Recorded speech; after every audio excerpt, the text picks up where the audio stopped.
Holy crap. People persist in doubting the evidence. Don't run and hide. Don't be afraid. Don't turn away any longer. The truth will set you free. You're listening to Jimmy Church Fade to Black on the Dark Matter Radio Network. We're turning all of our antennas towards Jimmy Church on Dark Matter Radio. And now, your host, the captain of conspiracy, the prince of paranormal. This ain't your daddy's radio network show. This is Jimmy Church Fade to Black.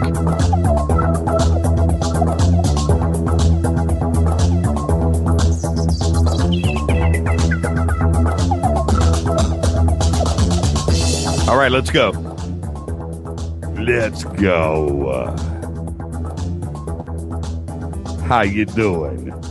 How you doing? How you doing? Yeah. It's Monday. It's Monday. Fade to Black, bespoke radio for the masses. Today's Monday, December 22nd, 356 days into the new year. 9 days left. That's it. No teeter in November. We are live from the truthfunders.com studios right here in Burbank, California. Truthfunders.com, the #1 crowdfunding platform for paranormal films, research, expeditions, and inventions of the unknown. The launch date officially is December 27th, 5 days away from the big launch. Hey, has everybody seen Status Unknown's audition video?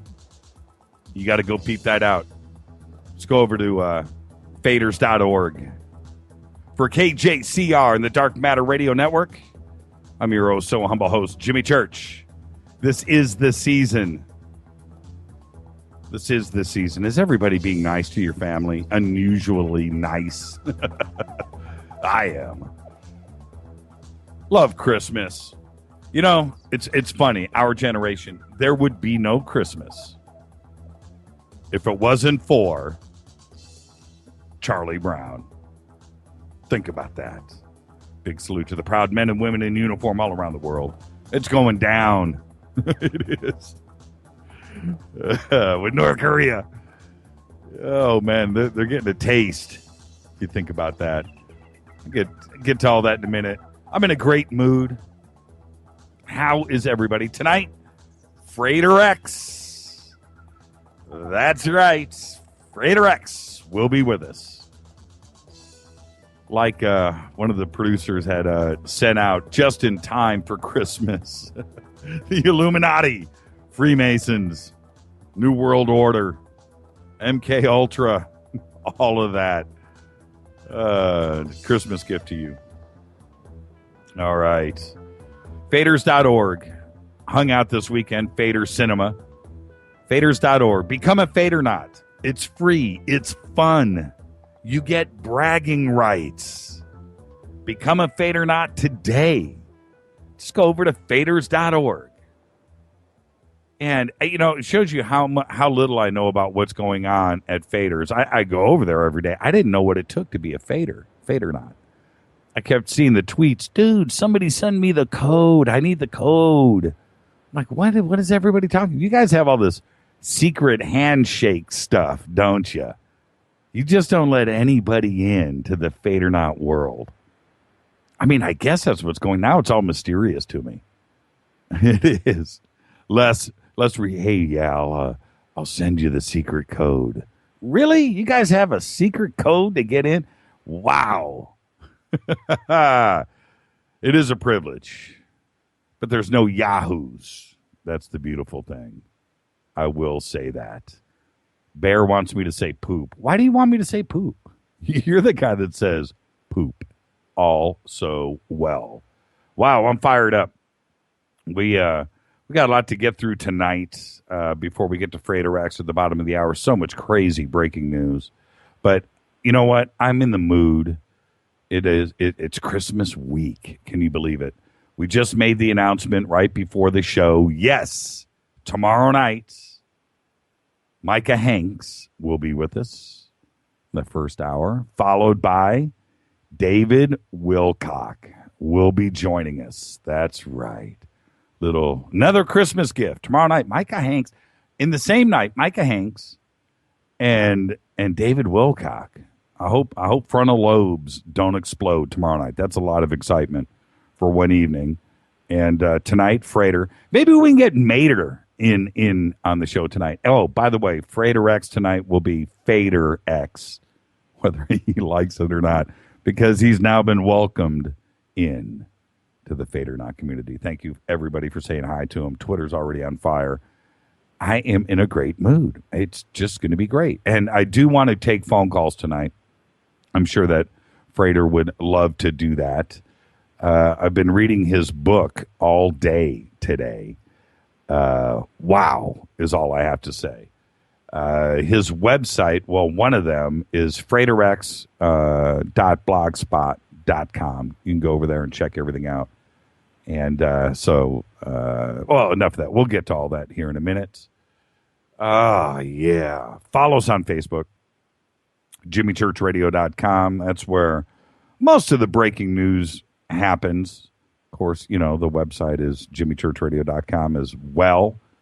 And what was I just going to say? Oh, you do want to follow us on Twitter tonight. Twitter's already on fire, @JChurchRadio. Very simple. Go do it.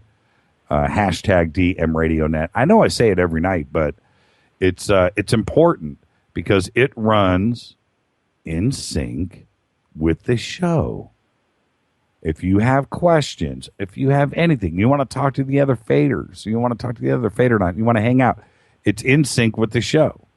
The guest that we have on the show is hanging out on Twitter. Frater is hanging out with us right now.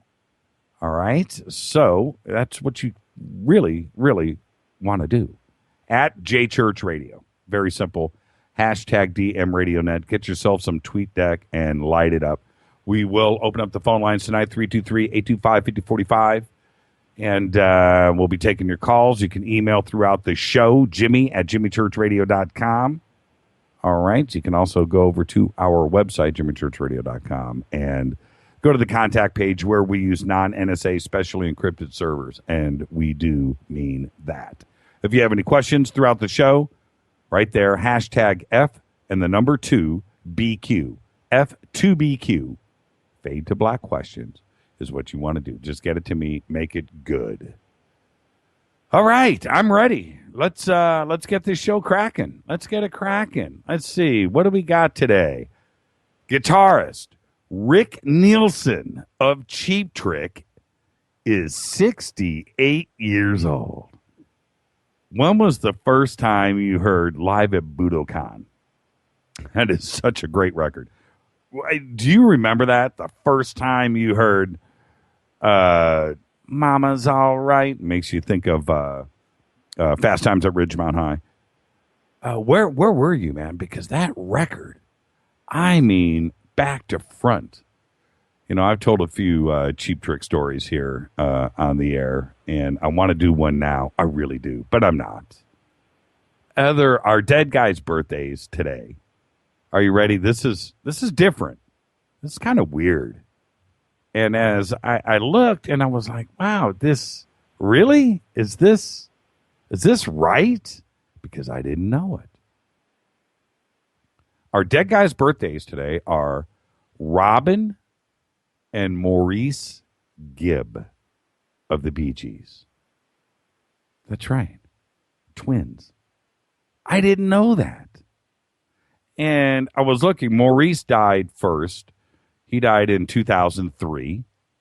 And heartbreaking. I remember Wowo and I were going over to Fry's, and we were going to buy this Bee Gees live concert video that they kept playing every time you walked into Fry's. They had this huge surround sound set up, and they had it cranked up. We were like, we got to buy that DVD. And so we're going over to get it, and they announce in the car on the way over there that Maurice had passed, and it was kind of weird. And that's what we were doing. So Maurice, he died in 2003, and Robin died last year before, 2012. And wow, I didn't know. I didn't know they were twins. So there it is. Our dead guy's birthdays today. Maurice and Robin Gibb of the Bee Gees. Yes, I will be getting to that in a minute, Dan. I see it. Yes, that is also sad. We'll get to that here in just a second. But it left me with this, with a good memory. Reminds me of my high school, all of them actually, freshman, sophomore, junior, and it kind of faded off senior year. Those disco days, though. What is your favorite Bee Gees song? And for me, I know what mine is. And it's a great one, but it was the song that they always played at all those high school dances. So what's your favorite Bee Gees song? I'm going to do mine now. I'm just going to get it out of the way. How Deep Is Your Love? Because if you remember back in those days, you only slow danced. You know what I'm talking about. All right, let's go. Let's get this show cracking. I am fired up. Let's get to some email. Walter. Yeah, see, Michael Anderson, How Deep Is Your Love? That's what I'm talking about. See? That fast. Michael thinks like I do. All right, let's see. Hold on. Who has a mental image of Jimmy and Rita at Bell Bottoms dancing the Saturday Night Fever soundtrack? That's scary. There might be pictures. All right. Oh, man, I love my Starbucks. Okay. From Walter. Walter says, and I got 50 emails about this. Hated the Bee Gees? Gene Vitteau hated the Bee Gees? No, you didn't. You say you hated the Bee Gees. Gene, you've got an autographed Bee Gees album. You've got the Saturday Night Fever soundtrack signed by everybody. Walter says, I'm sure you guys have seen this, but I wanted to post it for easy review. Madonna's new song, Illuminati. I think this shines a glaring light on the obvious controls at work in our society. Your thoughts, as always, are appreciated. Well, so I went and I pulled a verse and a chorus of the song, and I'm going to read it now. Check this out. Makes you a little nervous, doesn't it?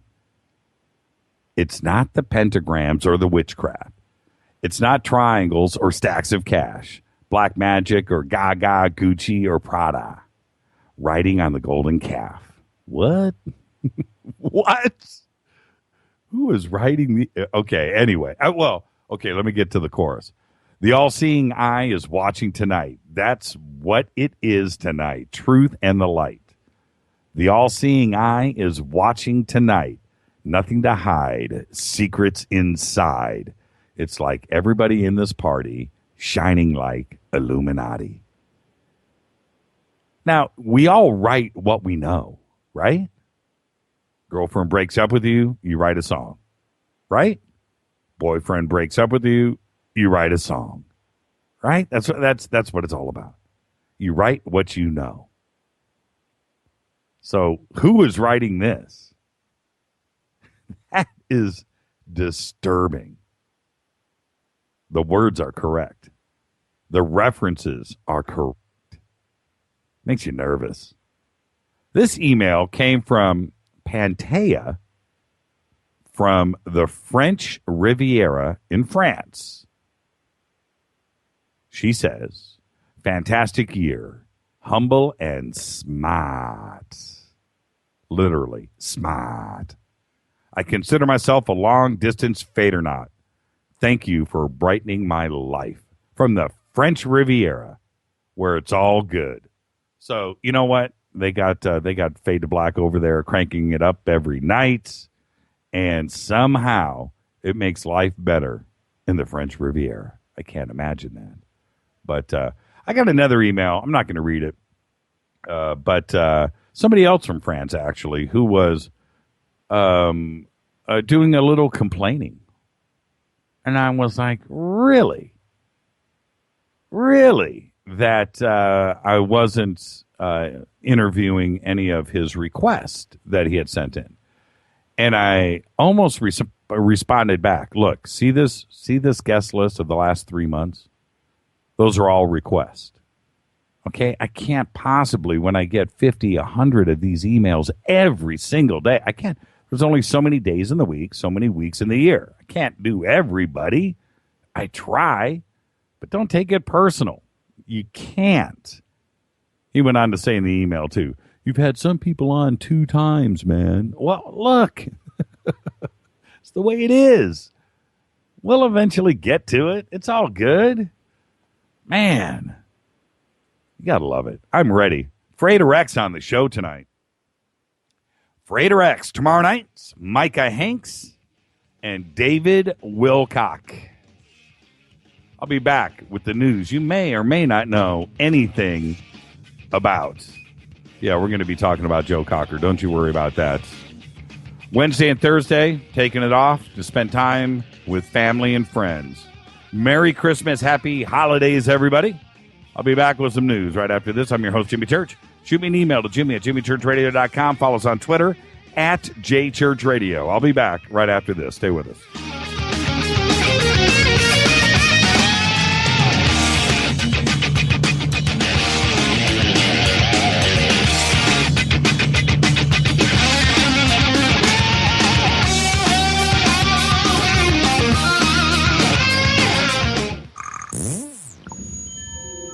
You're listening to Jimmy Church Fade to Black on the Dark Matter Radio Network. What's up, revolutionaries? It's me, Jimmy Church. Do you have an IRS or state tax issue? Well, I did, and I called national tax experts. My problems were fixed, done, fini, and man, I got to tell you, it was a relief. National Tax Experts are a recognized tax office that services clients in all 50 states. It doesn't matter where you live. Give them a call. I'm telling you, they take the time to understand each and every client's individual financial status as well as their financial goals. And that's exactly what you need, my brother, when you're taking on the evil 3-letter. So, seriously, give them a call today at 1-877-909-5444. Again, 1-877-909-5444, or go check out their website, www.nattaxexperts.com. That's NATTAXEXPERTS.com. Tell them Jimmy sent you. This is KJCR at JimmyChurchRadio.com. On the Dark Matter Radio Network.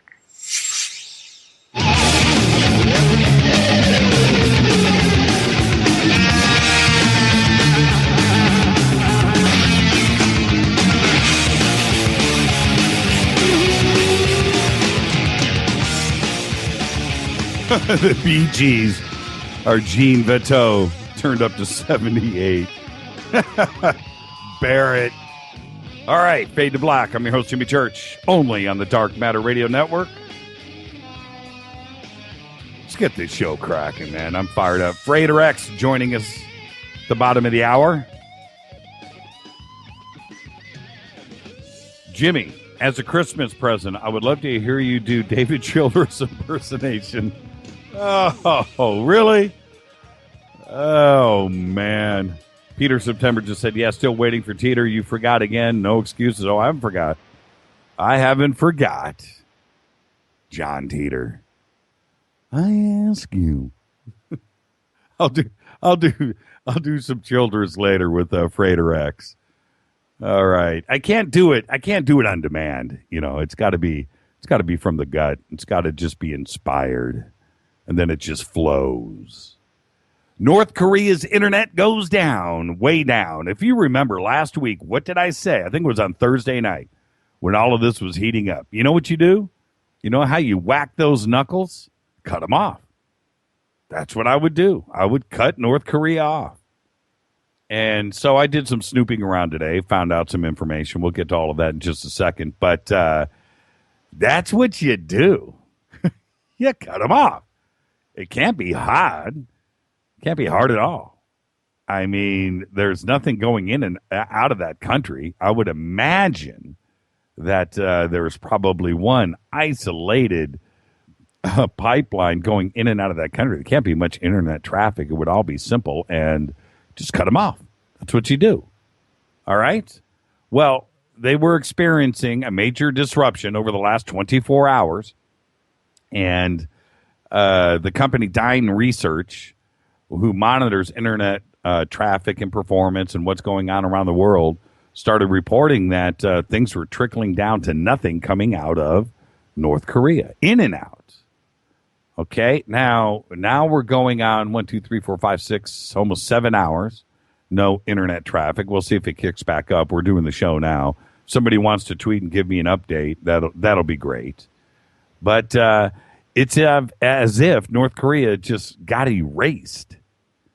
Now, I went and checked out a couple of things. Oh, before I get to that, State Department spokeswoman Marie Harf said, and I love this, we aren't going to discuss, publicly operational details about the possible response options or comment on those kinds of reports in any way, except to say that as we implement our responses, some will be seen, some may not.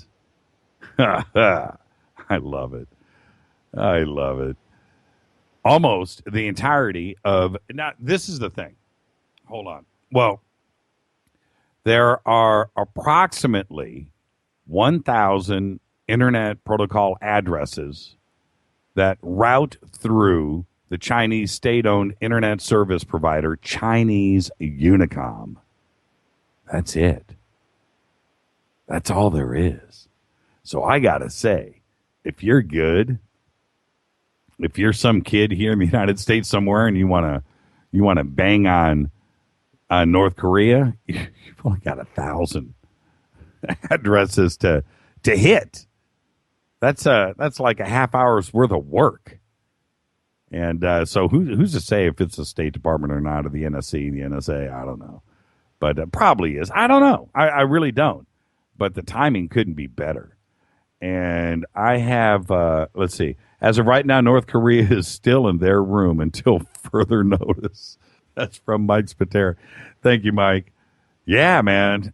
That's it. You want to play? Okay.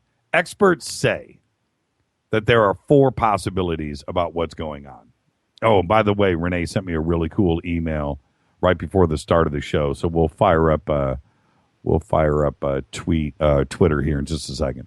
Experts say there's 4 possibilities. 1, the North Koreans themselves could have withdrawn their IP space from the wider internet, as Syria has done in the past. That could be a preemptive move to prevent any online attacks. Okay, all right. I'm not buying that one, but that is certainly a choice. China Unicom could have cut off North Korea from the internet. That is a real possibility. That's just a phone call. The North Korean internet could be under a denial of service attack. Also reality. And I love this one. Saw this today. It's equally as likely that it's some 15-year-old kid in a Guy Fawkes mask. I love it. And so Renee shot me an email. She said, Jimmy, you got to post this on Twitter. You got to go. You got to ask who is responsible for shutting down North Korea's internet. So there's another Twitter question. Let's light that up. Who do you think is responsible for shutting down North Korea's internet? Rating the Rock Vault has just moved to Las Vegas Tropicana. I assigned myself to the project. Really? Oh, check that out. That's a retweet. That's a retweet. Man, I love these pictures. Look at that. Kim Jong-un. Yeah, if you want to see what's going on over here on Twitter, at JChurch Radio, having some Kim Jong-un fun. Yeah, MC, exactly. Look at that. How many hours now? Let me look at this. 9 hours, 31 minutes. They don't get their North Korean porn. All right. CNN says Saudi Arabia has a message.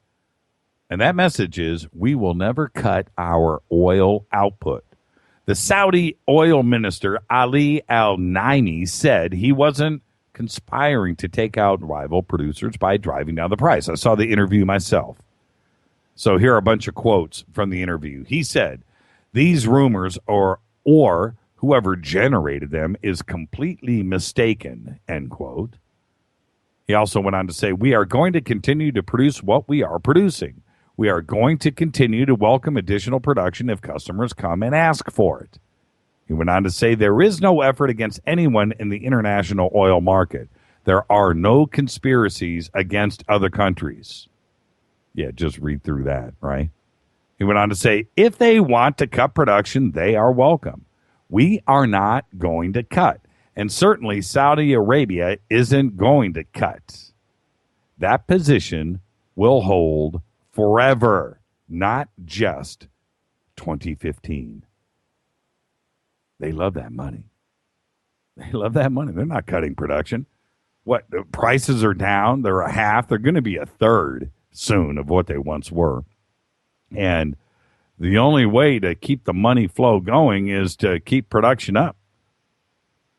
I wonder when we start to turn away oil freighters, oil tankers rolling. You know what? We go back. Go back. That's it. We're full. We're maxed out. We can't take it anymore. I wonder if it's really at that point. Seriously. For the third time in a month, Dish Network customers are missing out on popular programming due to dispute. This time, it's Fox News, one of the most popular cable channels. I don't watch it, but I hear people do, and people are dedicated. I get that.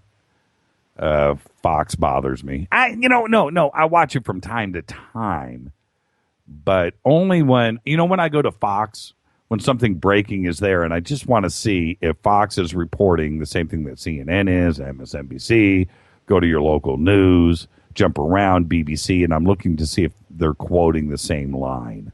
That's what I do. Bacon donuts. Oh, Nancy, that ain't right.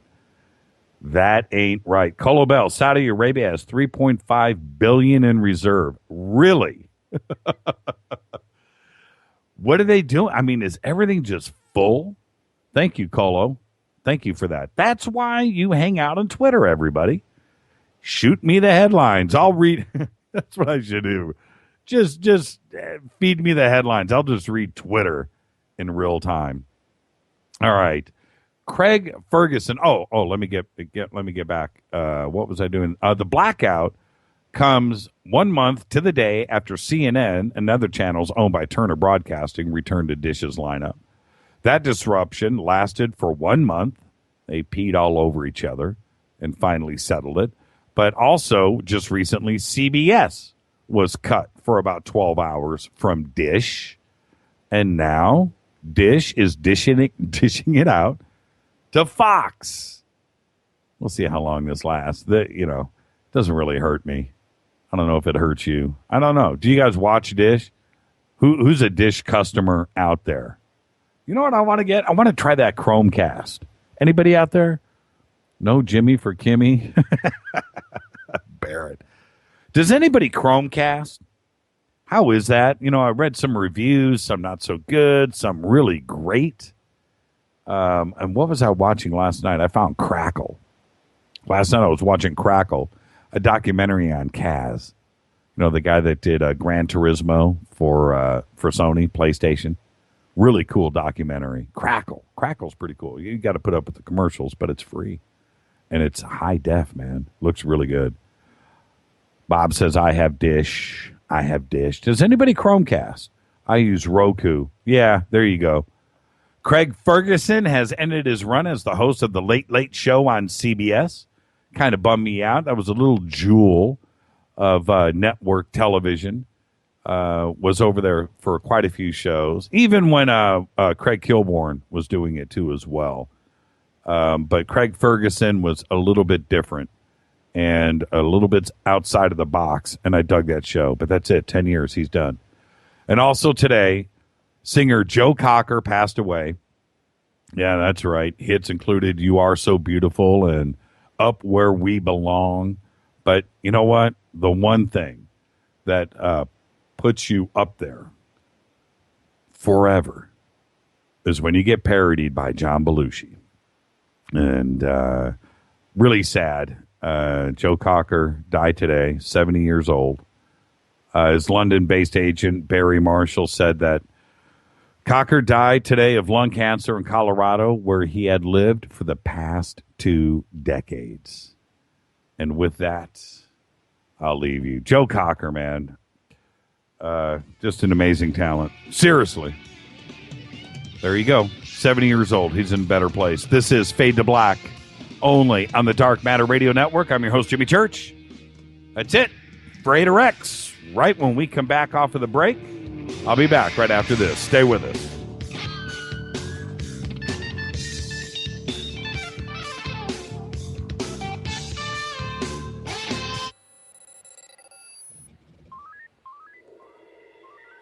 Way out here, we listen to Jimmy Church on the Dark Matter Radio Network.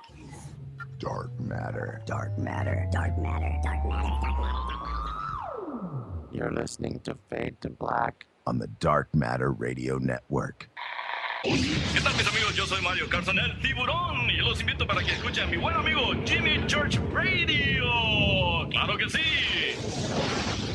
Oi, I'm Reese Evans. You're listening to Jimmy Church. This is Revolution. The revolution will not be televised. The revolution is on radio. Ciao.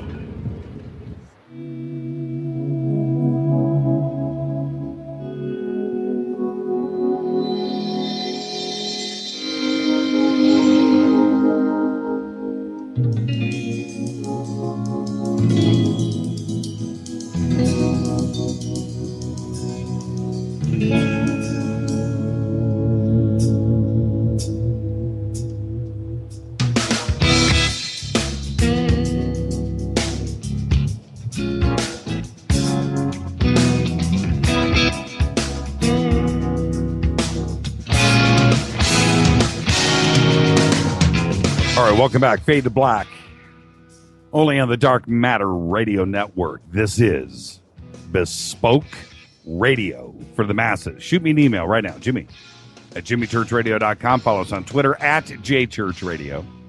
Hashtag DMRadioNet. I am ready. Frater X spent years of extensive research and review, including infiltration into America's fraternal lodge systems. 7 years of active membership in the Blue Lodge of Freemasonry, and 9 different esoteric orders, exclusive invitational groups like the Masonic Rosicrucian and the Night Masons. Frater X reveals for the first time in print the prosecution of a secret war conducted within the ranks of the world's oldest and most powerful secret societies spanning the history of America, humanity, and beyond. I would like to welcome to the program. Tonight, it's going to be Frater X. Frater X, how are you tonight, sir? Hey, how's it going, Jimmy? Tonight, you're Frater X. You don't have a choice. No, I feel honored to be welcomed amongst the loyal followers of your show. It's pretty amazing. It's pretty cool. It's a humbling experience every night, but you know what? It's a family. They've opened up their arms, and tonight, you are Frater X. How are you, man? Is everything good? Oh, everything's great. It was a great day. Looking forward to this conversation. I was walking on air all through my everyday life. Right on. Well, you know, this is an open-ended conversation, and it's just you and I, like we say every night on the show with all of our guests. It's just you and I sitting on the couch. There's no agenda. I've got no questions. I have nothing prepared. And hopefully it won't sound that way. But it's just you and I talking, and where we start is where we start, and where we end is where we end. And it's really that simple, man. So relax, and I'll say it now. Are you ready? I am ready. It sounds great. Let's do this. Okay, the first thing, I'm going to throw a softball out there, because a lot of the stuff that we're going to talk about tonight, it gets a little bit dicey. It's a little touchy. It's a little sensitive. And we'll end up there somehow. But for now, let's start off with a softball. You've chosen a subject that is dark, mysterious, and for most of us, we really don't know the truth unless you jump in feet first. Well, you've done that. But what what caused it? Something happened in your life, man, where you just made a right-hand turn and you jumped in with both feet. What happened? Well, like everybody who's grown up in America, I grew up in a little town where there was the Masonic Lodge, the ubiquitous Masonic Lodge, and it always seemed like an empty kind of quiet building that, nothing seemed to be happening there. Once in a while, you'd see a few cars, like once a month, there'd be a few cars there at sundown or whatever. But the rest of the time, it seemed pretty vacant. We used to use it for our skateboarding and our BMX ramps and stuff. We'd ride around in the parking lots. But that was about it as far as I was concerned until I hit college. And my stepfather, the man who raised me from a very young age, joined that local lodge in my hometown.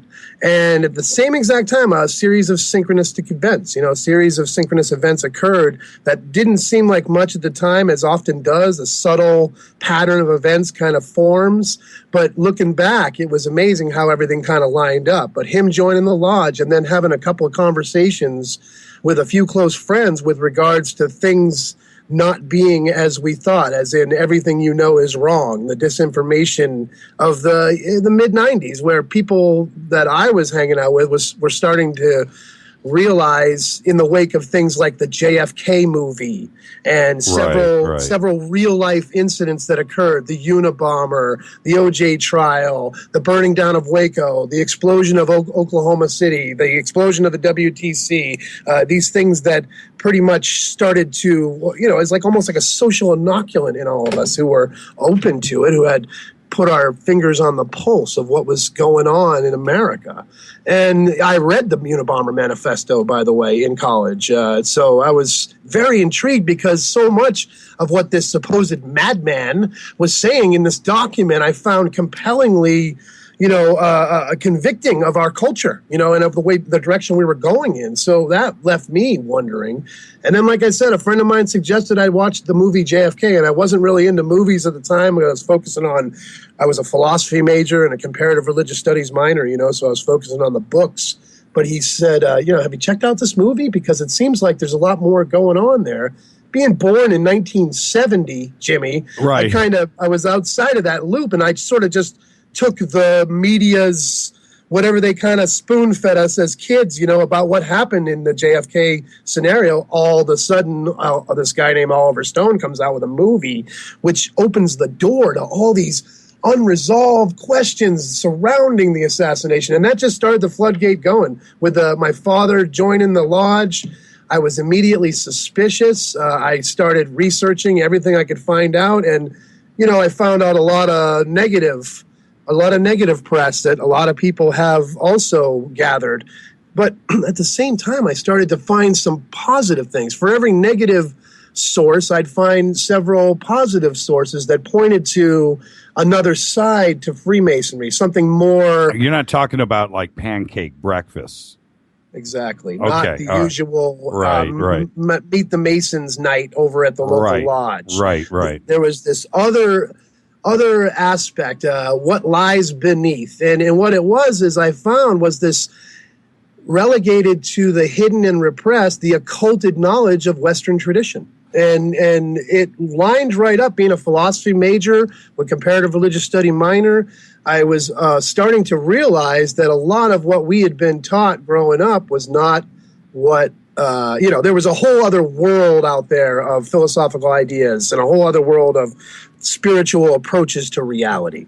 And so I was confused because on one side there's this negative press, but on the other side there's this illusion or a pointing to something greater, something more egalitarian, if you will, or humanitarian, and something that seemed to be leading an individual on a path to self-realization was what was being indicated. Well, let me jump in. Sure. Is that what's being taught? Is that the doctrine to make you feel good about being Masons? Is it how do I want to say this? Is it the way they lead you in that you're doing something good, or is it that they are truly doing something good?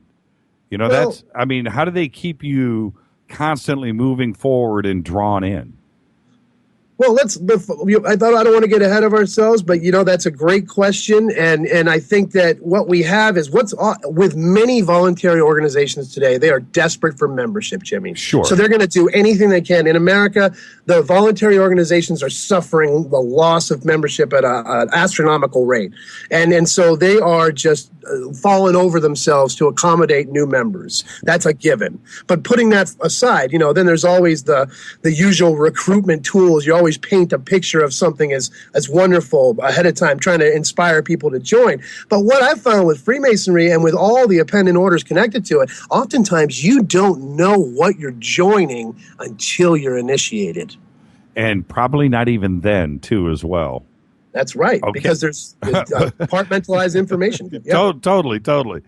Let me ask you this really quick. With not too long ago, man, should I even say this on the air? Well, now I have to. I learned the handshake and the hugs. Okay, all right. Sure.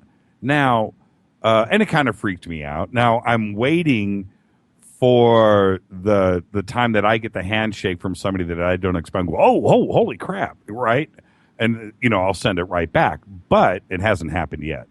But is there a hug and a handshake for each order? Does it change?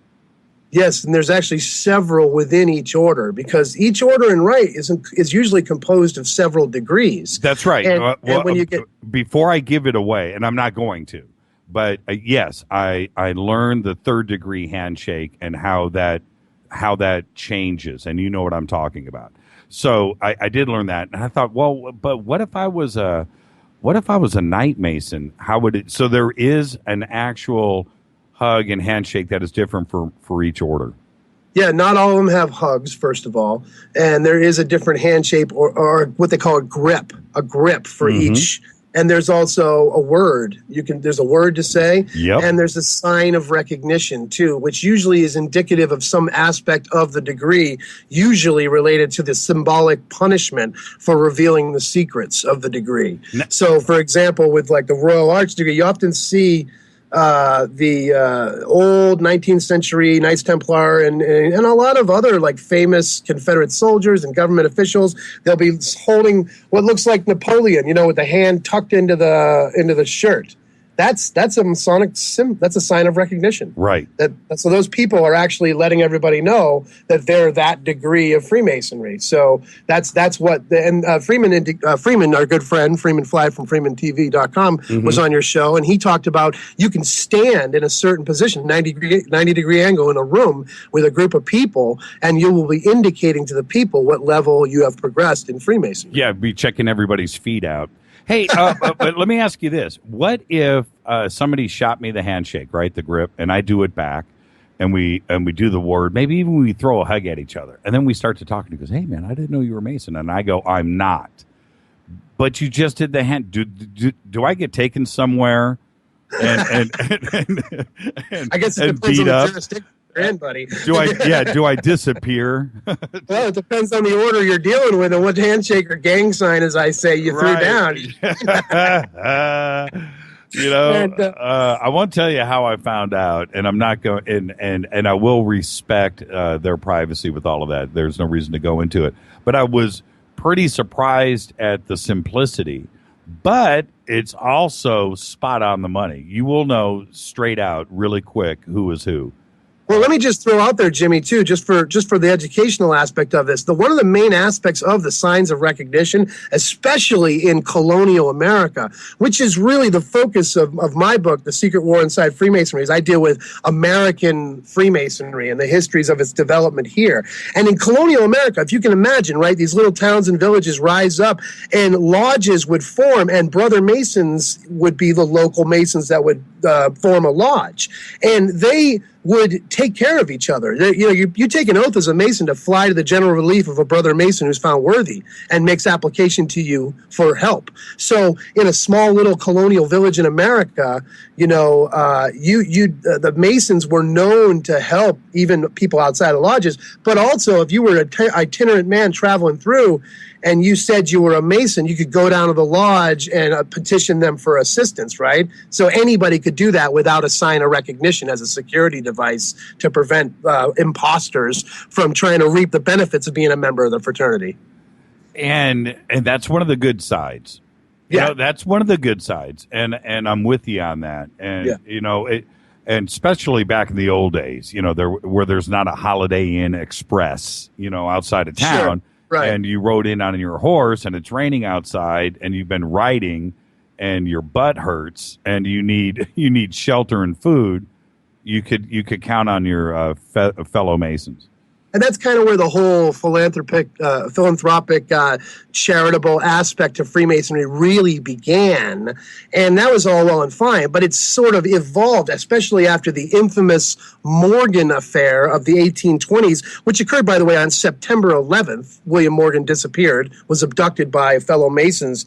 And what they did after that, because Masonry almost was made extinct in America when that man was abducted. Right. Because there was obviously nepotism and there was some sort of corruption going on and law enforcement was involved and it was really distasteful to the locals in the upper state Hudson River Valley area where it occurred. Same place where Joseph Smith came from. But what happened was Masonry suffered such a loss of membership, the closing down of lodges, the general public's outcry, that they had to develop a way to kind of build public relations. And that's where charitable endeavors for Masonry, they love to brag about how they give away $2 million a day in charities. And that's sort of like almost deliberate. It's a public, it's a public relations campaign is what it is. It's public image. So with you speaking out, you're on a very large show right now speaking, and there's other Masons that are listening, and I'm sure that there are. Are you getting any blowback? I have, yep. And I definitely suffered what I would call marginalization within the orders that before at this point, Jimmy, I've deactivated all of my Masonic membership. So I'm no longer beholden to the fraternities. I have, and I've done it on principle. I stood up and spoke out at the Paranoia Con 2014 in San Diego last August, and basically made it clear that I was taking a principled stance on, number one, the idea that Freemasonry tries to hold the mysteries from women, which is an antiquated approach to reality in postmodern world. Women are just as worthy and just have every right to the access to the mysteries of the light of Freemasonry as any other person, and it's a ridiculous patriarchal, archaic stance to prevent them from having access, number one. And number two, Freemasonry has betrayed humanity in that it has allowed its leadership to take it away, a direction away from what we just talked about, the idea of what it really was intended for, this self-help program, that started in the Renaissance and the Enlightenment and came forward from there. So I deactivated my membership, and I stand on that as a principle after 7 years active membership, and I rose up pretty high into invitational orders within Freemasonry, places where people who have been members for 30 years wished that they could be invited to join. So I definitely saw the inner workings of a lot of the I traveled to Washington, D.C. I met the mayor of Washington. I met the Grand Master of the Knights Templar and the Rosicrucians of Romania and Scotland.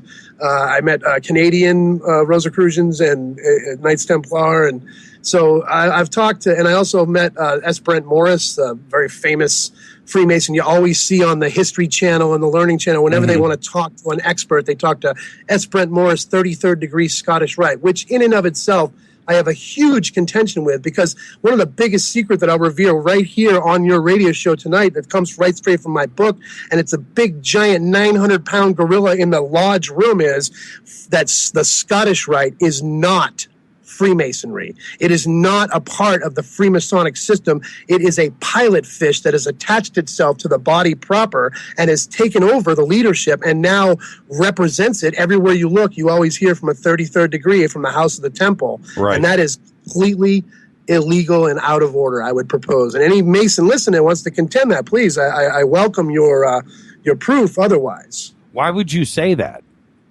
I mean, I understand, the pilot fish analogy, but why would it be wrong for them to step in if the Masons themselves are suffering?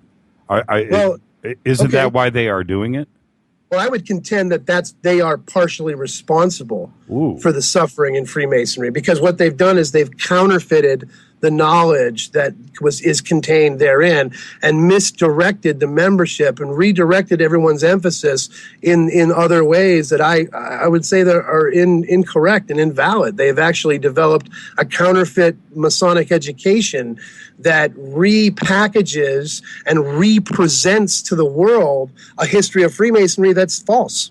And it's one that shows traditions that lay elsewhere besides where they really were at the end days of the Revolution in America, when the Grand Lodge systems sort of codified and formed after they had basically kicked England out and said, no more of the Grand Lodge of England. We're now going to have Grand Lodges in every state in America. Right. And that's how it started. And everything was fine, except you had the Illuminati. I use that term because we all know it. That's not what they didn't call themselves that, but people used those terms then, suspecting the foreign interests of infiltrating the government and the banking and the business system of America in the early days of the country, the birth of the nation. And I would propose, if we look at Alexander Hamilton. Everybody talks about the fact that he was a Rothschild agent. He was working for the foreign bankers. He helped to bring about the charter being signed for the first central bank of America before the Treaty of Paris was signed. So before they even stopped fighting with England and America was a nation, they already had a central bank in place. And guess what? It was not renewed when the charter came up, because all it did was leave financial ruin in its wake. Well, the Masons in general, when you think about it, they build things. Okay, and we've got a brand new country here. We're heading west.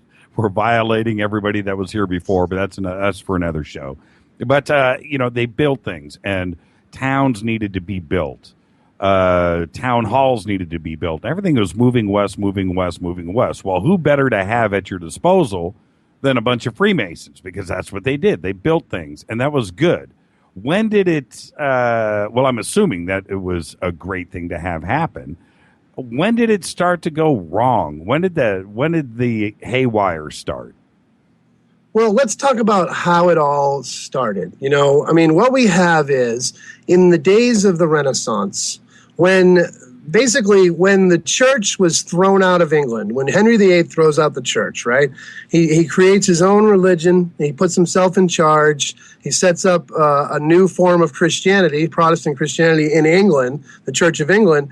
And they begin to look, the people, the average man and the churchgoer in England, or the religious-minded person, mystically minded, if you will, begins to look for sources of access to the knowledge that was once contained within the holy orders of the church, where were run by the hierarchy, run by the magisterium, and regulated by the Inquisition, and everything was so controlled and repressed. But now, with the Protestant Reformation, all of a sudden there's a new approach. Now there's this libertine idea that man has access to the holy books. Man has access to God, that he can approach the divine as an individual, that he can take his salvation and his evolution into his hands and sort of guide it or lead it in directions and improve himself. And what they developed, I would propose, is the fraternal systems, the lodge systems, were the early self-help programs, the early Protestant mysticism, the early Protestant holy orders that were outside of the church control. The ones like, the Order of the Temple, the Knights Templar, or the Knights of St. John, or the Jesuits, or the Benedictines, or the Dominicans, and all those orders. Well, that was the only place that this knowledge was sequestered. So for the average Protestant, he wanted access. So this is how it starts. And you have the men of the Renaissance that came into that, and Michelangelo, Leonardo, and all that. And then it developed further into the Enlightenment. And in the beginning, in America, you had the men of the Enlightenment, the Voltaire, John Locke, Thomas Paine, Jefferson, Franklin, and all the boys. They crafted and built their own conception of a Republican utopia. And I'm sure for many, it was a well-intentioned endeavor. Of course, many not so well-intentioned. As we know, there are those always within every group of human society. There's a small percentage of psychopaths. They're just in every, 10%. They're there. Right. So they're operating usually in leadership roles. And these men of the Enlightenment, though, they embraced the forbidden fruit that was the occult sciences and the Hermetic arts that long ago had been repressed by the church, but suddenly were available.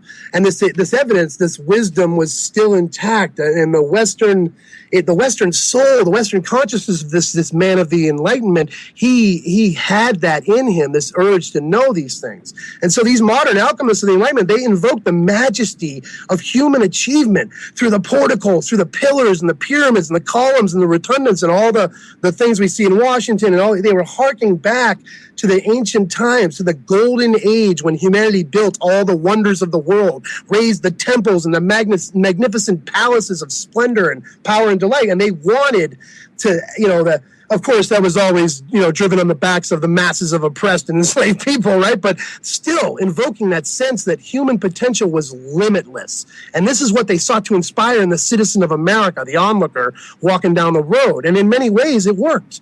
And we know that the founders, but see, here's where we get into the darkness. We know that the founders employed geomancy and earth magic. We know this because Elizabeth I's court magician was John Dee, and he had mapped out the 91 parts of the earth. He had grid lines across the entire earth where the crossroad demons, the guardians and the governors of that spot on the earth, where he could gain access to them through calls and sigils and signs.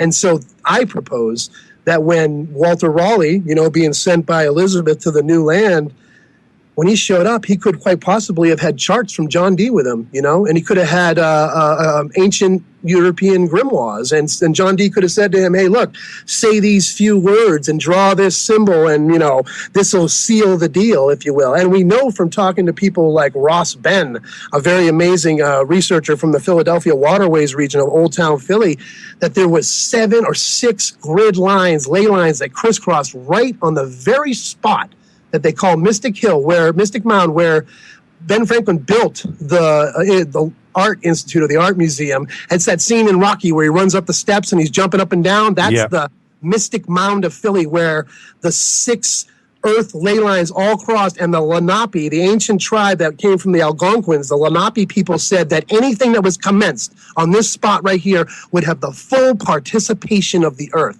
And that's where they read the Declaration of Independence, Jimmy, was right on that spot. So where, it was a complete clean slate when the break from England happened. They had everything in front of them that they wanted to do.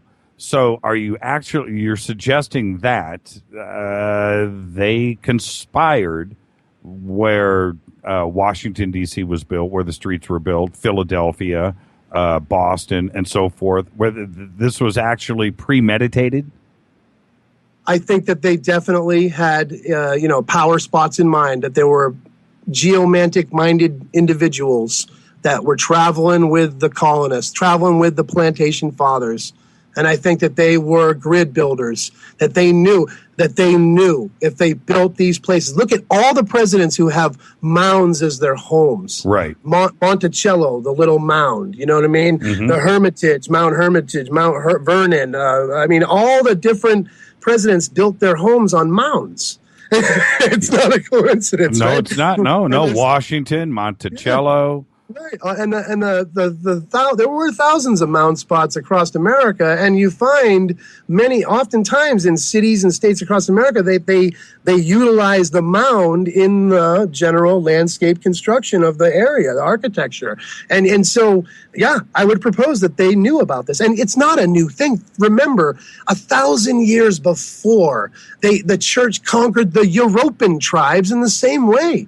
And they built all the cathedrals and everything right on top of the temples and the holy spots of the heathens. And they built them right on the same spots because those were the grid line spots. Those were the power spots that would gain the full elemental participation of the earth in your endeavors. Are you ever surprised when you look at where a lodge is built, or some of the more prominent Mason lodges are built? Are you surprised when they fall on these very important spots? Not at all. As a matter of fact, the first house of the temple, the headquarters of the Supreme Council 33rd, is on the 33rd parallel. What about the lodge that's in Australia, that beautiful, big, beautiful building? What about that? Is that set on a magical spot, too? I believe it is. And, of course, Australia is a magical country with their origine people, as some of the more activist-minded folks out there like to refer the Aborigines, the origine, like the original humans. And their culture is filled with magic, and they are so intricately woven into the earth that it's, a great book to read is Mutant Message Down Under, which talks about the belief system there, and it is fascinating. And I guarantee you, I haven't done the research on that personally, but I guarantee you that spot is some sort of power spot. And I know for a fact that Australia and New Zealand both are deliberate colonies. I mean, they were penal colonies, right? So when in the 1780s or the late years of the revolution, or the beginning of the revolution, the early days of America, we shut off the white slavery trade, the indentured servants and the white slaves that were being dumped on our shores, all the felons and convicts of England. So they had to put them somewhere else. That's how they founded Australia, was they started dumping them in Australia. And these were the people that were the part of the whole transportation acts. Back to King Henry VIII for a moment. When he threw out all the people in the church, all the monasteries and all the convents, and they seized all the properties and lands of the church. Well, one of the unintended consequences of that was they stopped the social programs that the church had actually been doing, like taking care of the poor and the paupers of the streets of England. And so, right. Yeah, by the time of Elizabeth, when she inherited the kingdom, after she defeated the Spanish Armada, she made a victory lap around the realm, right? And she came back to the Privy Council and was like, the land is rife with paupers. What's going on around here,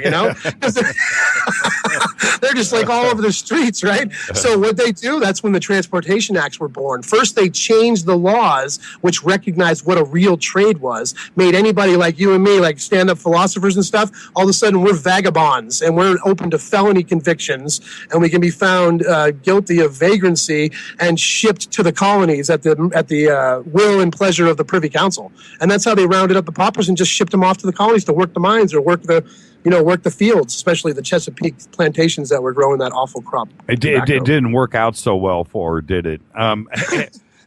Really quick, this is Fade to Black on the Dark Matter Radio Network, bespoke radio for the masses. I'm your host, Jimmy Church. We are talking with Frater X. Tonight, he is Frater X.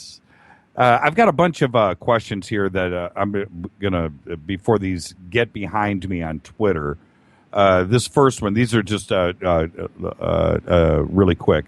Are the Freemasons involved with the Bohemian Grove? Were they involved with the Bohemian Grove? Yeah, that's just an open-ended question. I mean, oh, sure. I mean, but see, this is where we got to get into the technicalities of it, Jimmy. We got to unpack this a little bit. Okay. Okay. This is fair.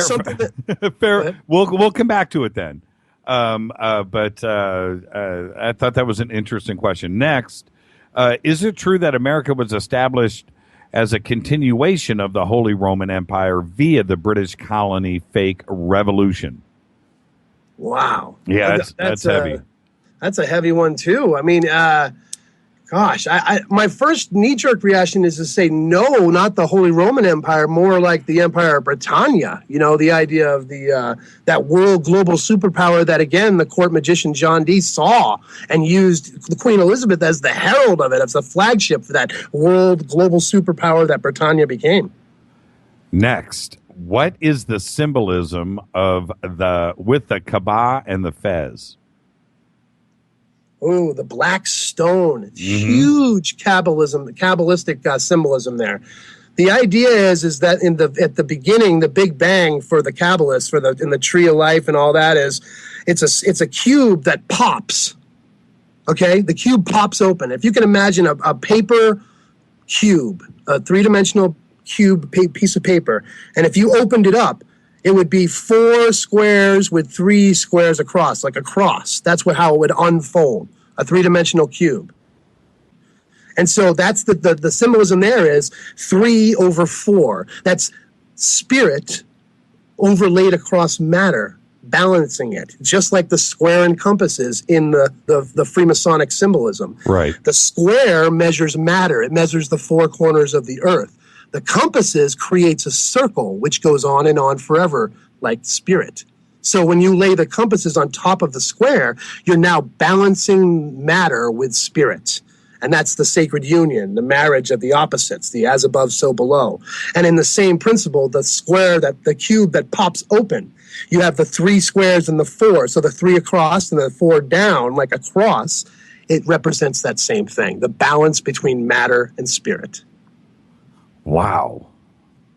Wow. I'm sitting here looking up at the ceiling as you're describing that. Hey, did you should see somebody, Mark Dunbar just tweeted a very, sexist is the right word. It looks like it's a lapel pin, a Masonic lapel pin with I'm looking at it. Yep. Yeah, with the what would you call a pinup girl or a burlesque girl? Yeah, maybe, burlesque or something, girl. You know, have you ever seen any? Girl, like Betty Page type girl? Yeah, something that would be on the side of like a World War II bomber. Well, this is reminiscent of the convention, the whole tradition of Masonic and Shriner and Templar conventions being these wild affairs, because these guys, I mean, the old saying, even in the 14th century, the old saying was, drinks like a Templar. Yeah, right. And that's true in the 19th century in America as well, and 20th century. So, I mean, they clearly, even though, ironically, in the Freemason lodges of America, most of them still have the blue lodges in effect about procuring or producing alcohol. You have to, in the Midwest, many lodges, you have to swear that you're not gonna. It's like a temperance movement, left over from the temperance movement, that you're not involved in the production of alcohol. That's what you have to swear when you join the lodge. Right.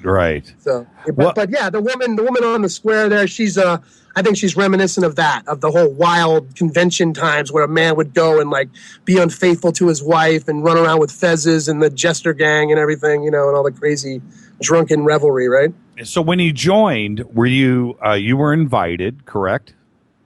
I was not invited to join. I asked to join. I petitioned a lodge because I was what they call a Lewis, which is somebody who has Masons in your family. Okay, so what happened? You petitioned the lodge. I go into a place where I'm complete stranger. I moved to a Midwest town from the Northeast. So I went into a Midwestern lodge, all strangers. I talked to the secretary, who just happened to be hanging out, like a retiree, an older guy sitting there in the office. He gave me a petition. I take it home. I fill it out. It's basically like a job application with all the same kind of references and stuff like that, character references and business references. And then you pay them $100 for the application. Mm-hmm. Now it's even more, but that's what it was 8 years ago, $100. So then you wait what seems like an interminable amount of time. It just goes forever, because what happens is everything moves very slow in the Masonic Lodge system, because they meet once a month usually. So you have to meet once and propose something, and then everybody has to research and investigate, and then come back and report the findings, and then everybody's got to vote on it and decide, you know what I mean? So it's this long, months and months drawn out process. But eventually they call you or write you a letter and say that they've elected to investigate you, have a investigating committee contact you and have a sit-down meeting in your house, usually, and a couple of brothers show up, and they sit down and have a cup of coffee with you and ask you what you think about Freemasonry, why you want to join, what you're interested in, blah, blah, blah. And then they go back and report their findings and recommendations to the business committee at the lodge, and then they just vote whether they want to receive you or not. And if they vote to receive you, then they again contact you and invite you to appear on the monthly stated communication to be initiated into the degrees. And I showed up and basically placed my life into the hands of strangers, blindfolded, brought into a room, and initiated into the first degree, and then went from there. How many were with you? How many initiates that night? One candidate, myself only, in the Blue Lodge degrees. Actually, the second and third, there was another candidate, but the first degree I only had, it was just me. Did he make it through? The other brother? Yeah. Yeah, when I went through my second degree, he had already gone through his first degree another time, so we both went through the second, and then we both went through the third, yeah. And as you moved forward, how many initiates came in behind you? Go ahead. Was it a continuous Was there high turnover? Because obviously people are leaving too as well and dying, old. But, was your lodge expanding, or was it just kind of moving forward? Yeah, it was not a lot of growth. There was a little bit of during the time I came in, right before, during, and after my processing through the first 3 degrees in masonry, there was a little bit of a growth spurt just for a year or two, and then it dropped off dramatically. And most of the guys that went through with me, none of them remained active. There's the Blue Lodges in both the Northeast, because I went back to the Northeast and joined that same lodge that my father was a member of. And I spent time as an assistant secretary out there and saw the inner workings and learned the demographics. And I'll tell you right now, Freemasonry is highly endangered of losing basically its foundation as a voluntary social order, because there just are not. I mean, come on, everybody is way more interested in the internet and their handheld digital devices and getting their bills paid than going to these lodges and spending unbelievable amounts of time and effort and money, frankly, just to basically get reiterated the same moral teachings you probably received in church, in school, and in any society, in any culture, in human, around the world. So you're basically, it's a redundancy to be involved in the lodges, because you're not learning what they say you're being taught. What you're being prepared to receive never arrives, never gets delivered. And how long was it your first year that in the Blue Lodge where you maybe started to think to yourself, this isn't what I thought it was going to be? Almost immediately, I realized it wasn't what I thought, I realized I was going to be disappointed, because I could tell that majority of the brothers, it was kind of just a joke to them. They didn't really care. They weren't really committed. They didn't know anything. I knew more, I felt, going in than a lot of guys knew who had been there for years. And quickly, people formed around me and wanted to know more from me. And then once the leadership saw this happening, I was quickly marginalized, distracted, and kept politically inactive in a way that could keep me from really having an impact or making any great changes to things. What was it that you were saying to them that freaked out upper management? Well, I was proving that they didn't know what they were talking about, is what it was. Who's they? Who's they? Let me cut you off. The leadership of the lodge, the people, the guys that were seen as the smartest guys in the room. Right. You see, I walked into the room and I upset the whole status quo, because all of a sudden, here comes this guy, me, who is bringing knowledge into the room that these other guys have been alluding to all the other guys in the room that they possessed it, and they don't. And they didn't have any answers. When I would say things and say, well, what about this? And I'd throw something out there, they'd look perplexed, and they'd, become uptight and agitated. And then they'd start to do the old ad hominem attack and attack the messenger instead of the message, and try to disqualify me and discredit me, or say things like, well, I could tell you more about that, but I'd have to initiate into another order. Well, let's get specific. I'm interested here. You've raised an eyebrow. Okay, specifically, what was a piece of knowledge that you knew about that they actually didn't? What is it that we're talking about? Well, like, for example, what I just told you about the balancing of the spirit and matter. That very illustration was met with the same astonishment by brothers who had been in the lodge for years when I first espoused it to them. I mean, I was astounded that this simple understanding of the symbolism of the very main symbol of the order in the middle of the room was completely unknown. They had no idea. That's just one of a million different little details like that. Every time we turned around, if I said, well, if somebody said, well, what does that mean? And the other brother would say something dismissive, I'd say, well, wait a second. No, that means this. Like, for example, all the women that are depicted in the lodge. Okay, this was a big thing with people. You worship the goddess. Look at all the goddess images in the lodge. Well, actually, the images of the female form in the lodge represent all the virtues and the 7 liberal arts, faith, hope, and charity, and the ideas of the highest pursuits of man. But you wouldn't get that from another brother in these local lodges. They would not ever communicate that to the newcomers that were coming in. Do they possess this knowledge, Or I would say no. I would say that they did not really see this tradition rose up a long time ago in the lodge of disqualifying the person from ever having to pursue anything but the 3 degrees, because there was a union of the Grand Lodges back in 1812.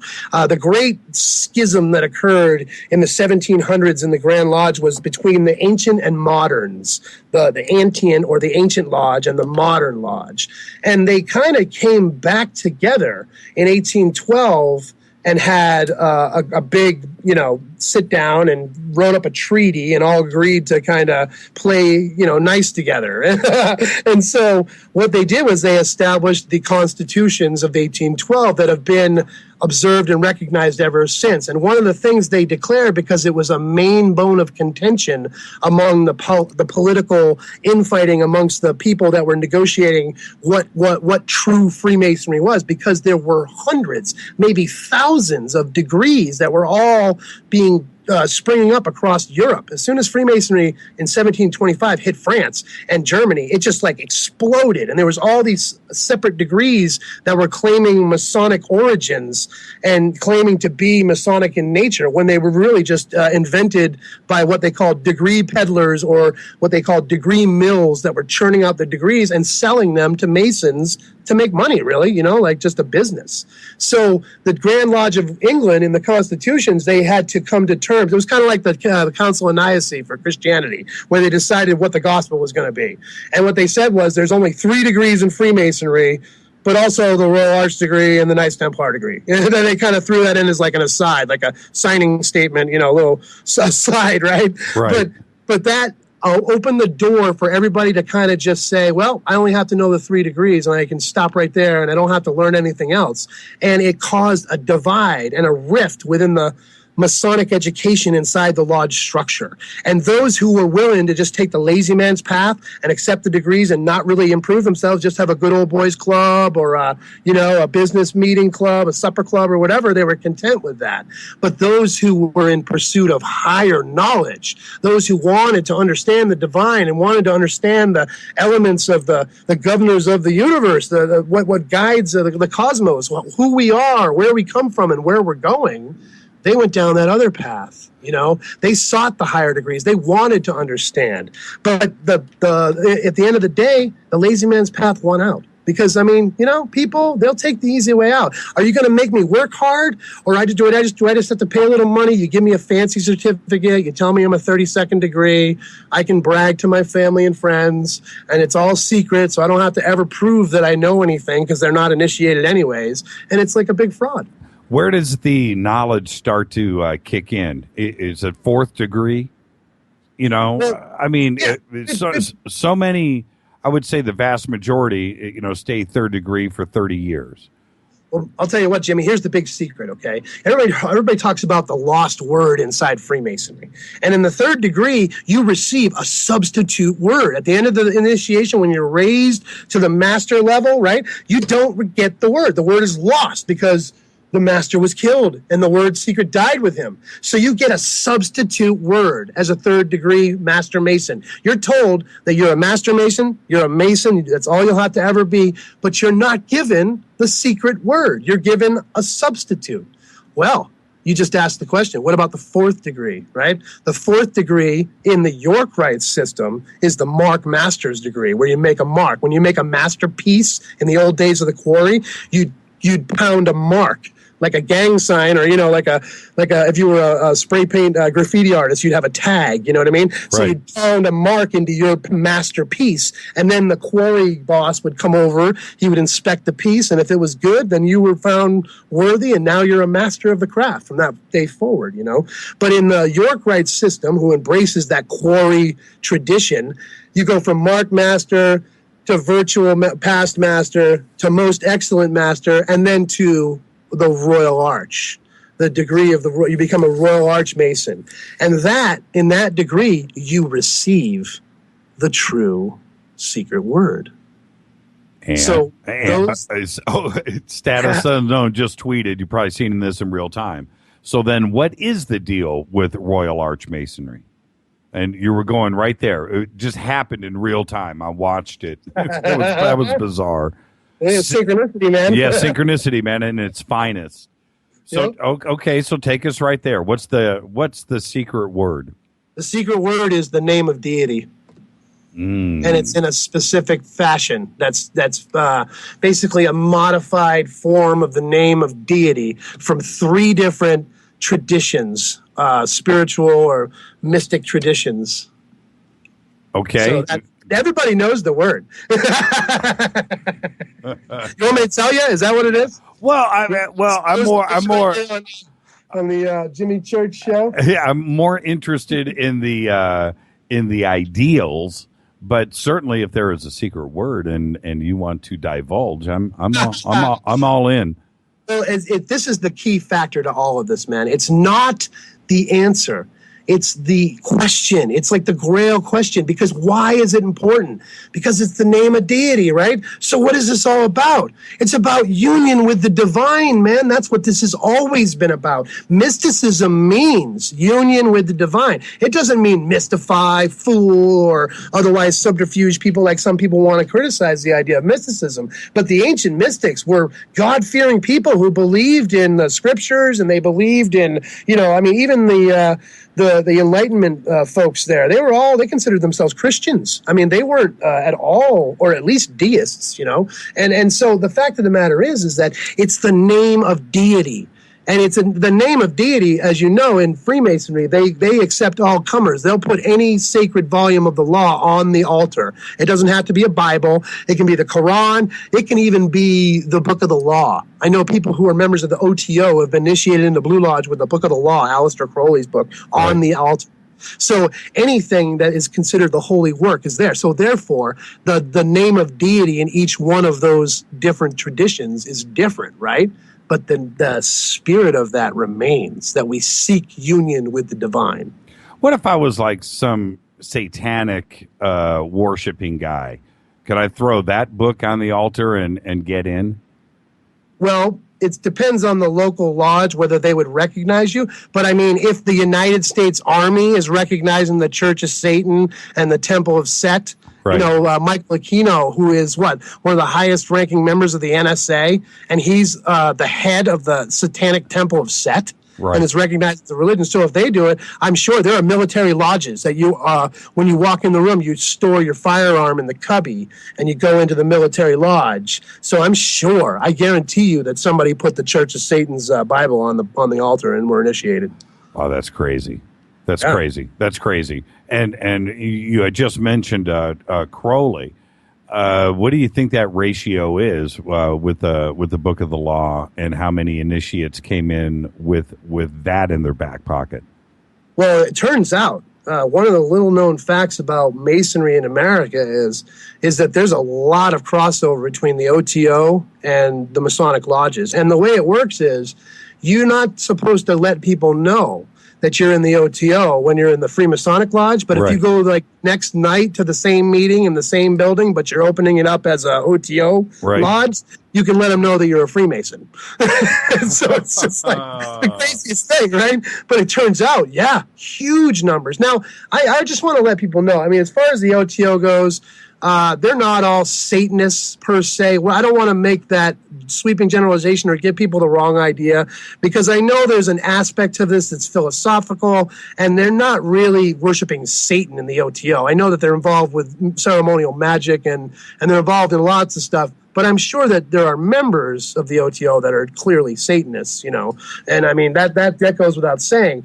But the distinction here is that these people, these crossing over of various orders and groups. When you become a Freemason, that's the clearinghouse. That's the place where we start to decide where we're going to recruit you next. And when you become a Freemason, you're eligible now for hundreds, literally hundreds of side orders whose membership is predicated on you being a member of Freemasonry first. And is it because the initial initiation, actually, you and I talked about this earlier today before the show. Once they're convinced that you can keep a secret, is that when the doors start to open? Yeah, think Think about it, right? You go into the Blue Lodge, you go through the first degree, you got to be sworn on the altar, hand on the Bible, on your heart, and then you kiss the Bible and you take the solemn promise to keep the secrets of Masons and Masonry. And when you get to the third degree, you promise to keep all the secrets of Masons and Masonry, treason and murder withstanding. In other words, everything except treason and murder. So if a person comes to you and tells you they raped somebody else, or that they stole money, or that they ran over a dog, or whatever, all those things, you can keep those secrets, but not murder or treason. That in and of itself raises some eyebrows, right? But once you get to that point, now they're like, hey, would you like to join this other order? And you don't even know what that order is, because you don't even know they exist sometimes until they tap you to join. And they bring you in the room and they go, well, now this order here, we're going to have a mock sacrifice. Are you okay with that? And if you're like, no way, that's disgusting, I'm morally repugnant, I'm not going to do that, then they go, oh, okay, that's cool, no problem, right? No, I guess he's not going to be a member of that. But if you go, yeah, I'm cool with that. Oh, okay, you're cool with that. So how come we're going to let you join this other group? In this group, it's not such a mock sacrifice. Are you cool with that? You see where I'm going with this, Jimmy? I am, and I'm wondering if you're speaking from experience. No, actually, I luckily can tell you that I was never brought into any situation, and I made a solemn vow to my wife, because I made a covenant with her long before I ever joined Freemasonry, and I considered that bond to be sacred above all others. And I told her that if I was ever invited to do anything immoral or anything like that, I would immediately tell her, and I've stuck to that. And I have not at any time been brought into a situation where I was asked to do anything immoral or against my moral compass, or witnessed anything happening like that. So I can luckily say, but having said that, I did encounter individuals where they described situations to me, which I talk about in my book, that they went through, which I find to be remarkable. Such as, without getting too graphic, but... Oh, no, but there's a little known order out in Topeka, Kansas, called the Ancient Order of Toltecs, the Rite of the Ancient Order of Toltecs.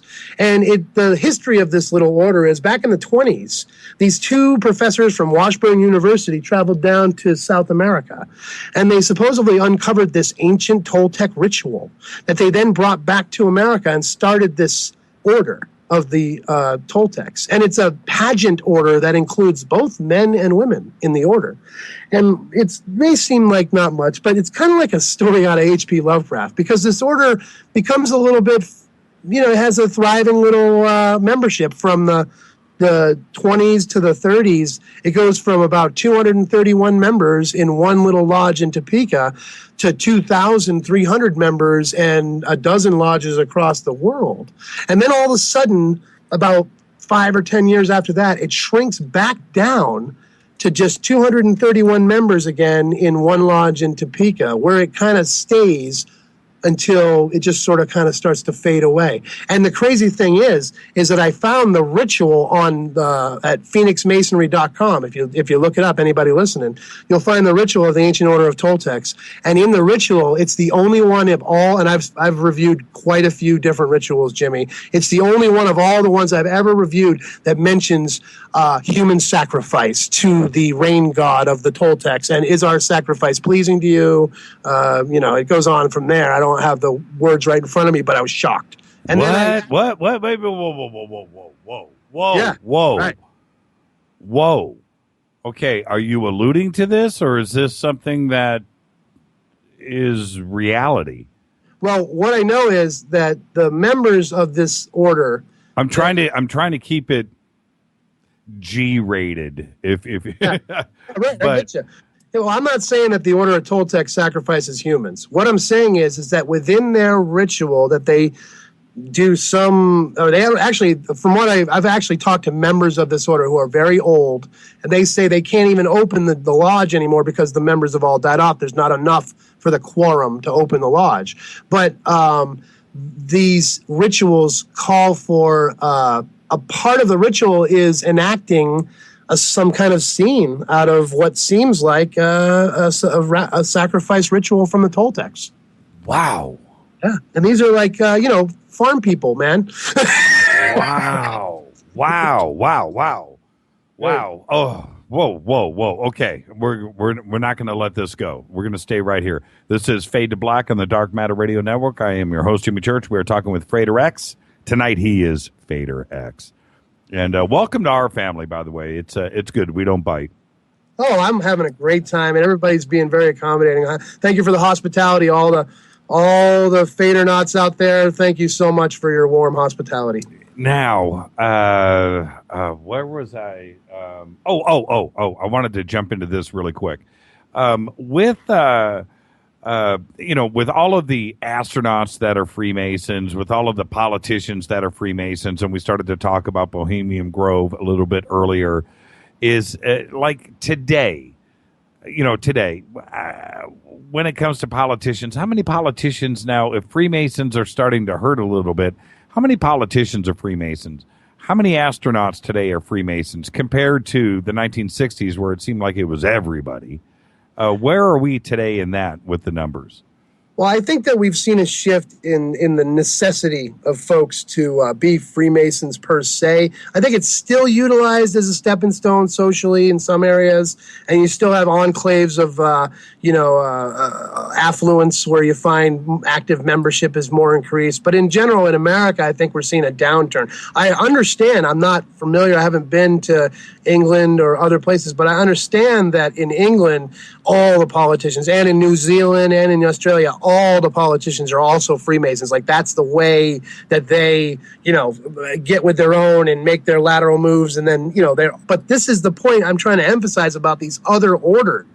Because a lot of times guys can come through Freemasonry, right? They made a Mason, and then that's just a stepping stone to some other order where they're very active, but they never really go back to the lodge. They never, ever come back. But they're members now of like the Bohemian Grove, you said, or, Trilateral Commission, or Skull and Bones, or some group that I don't even know the name of because I'm not allowed to know. You only know they exist when they tap you to join. Right. They're not advertising anywhere. They're not, that's just the way it is. So this is the end. When you mentioned the Bohemian Grove earlier, the reason why I was not reticent to give you a yes or no answer, because, the Bohemian Grove is one of those other groups that members will have dual membership and so many other things. But talking about the astronauts for a minute, let's talk about those guys for a moment.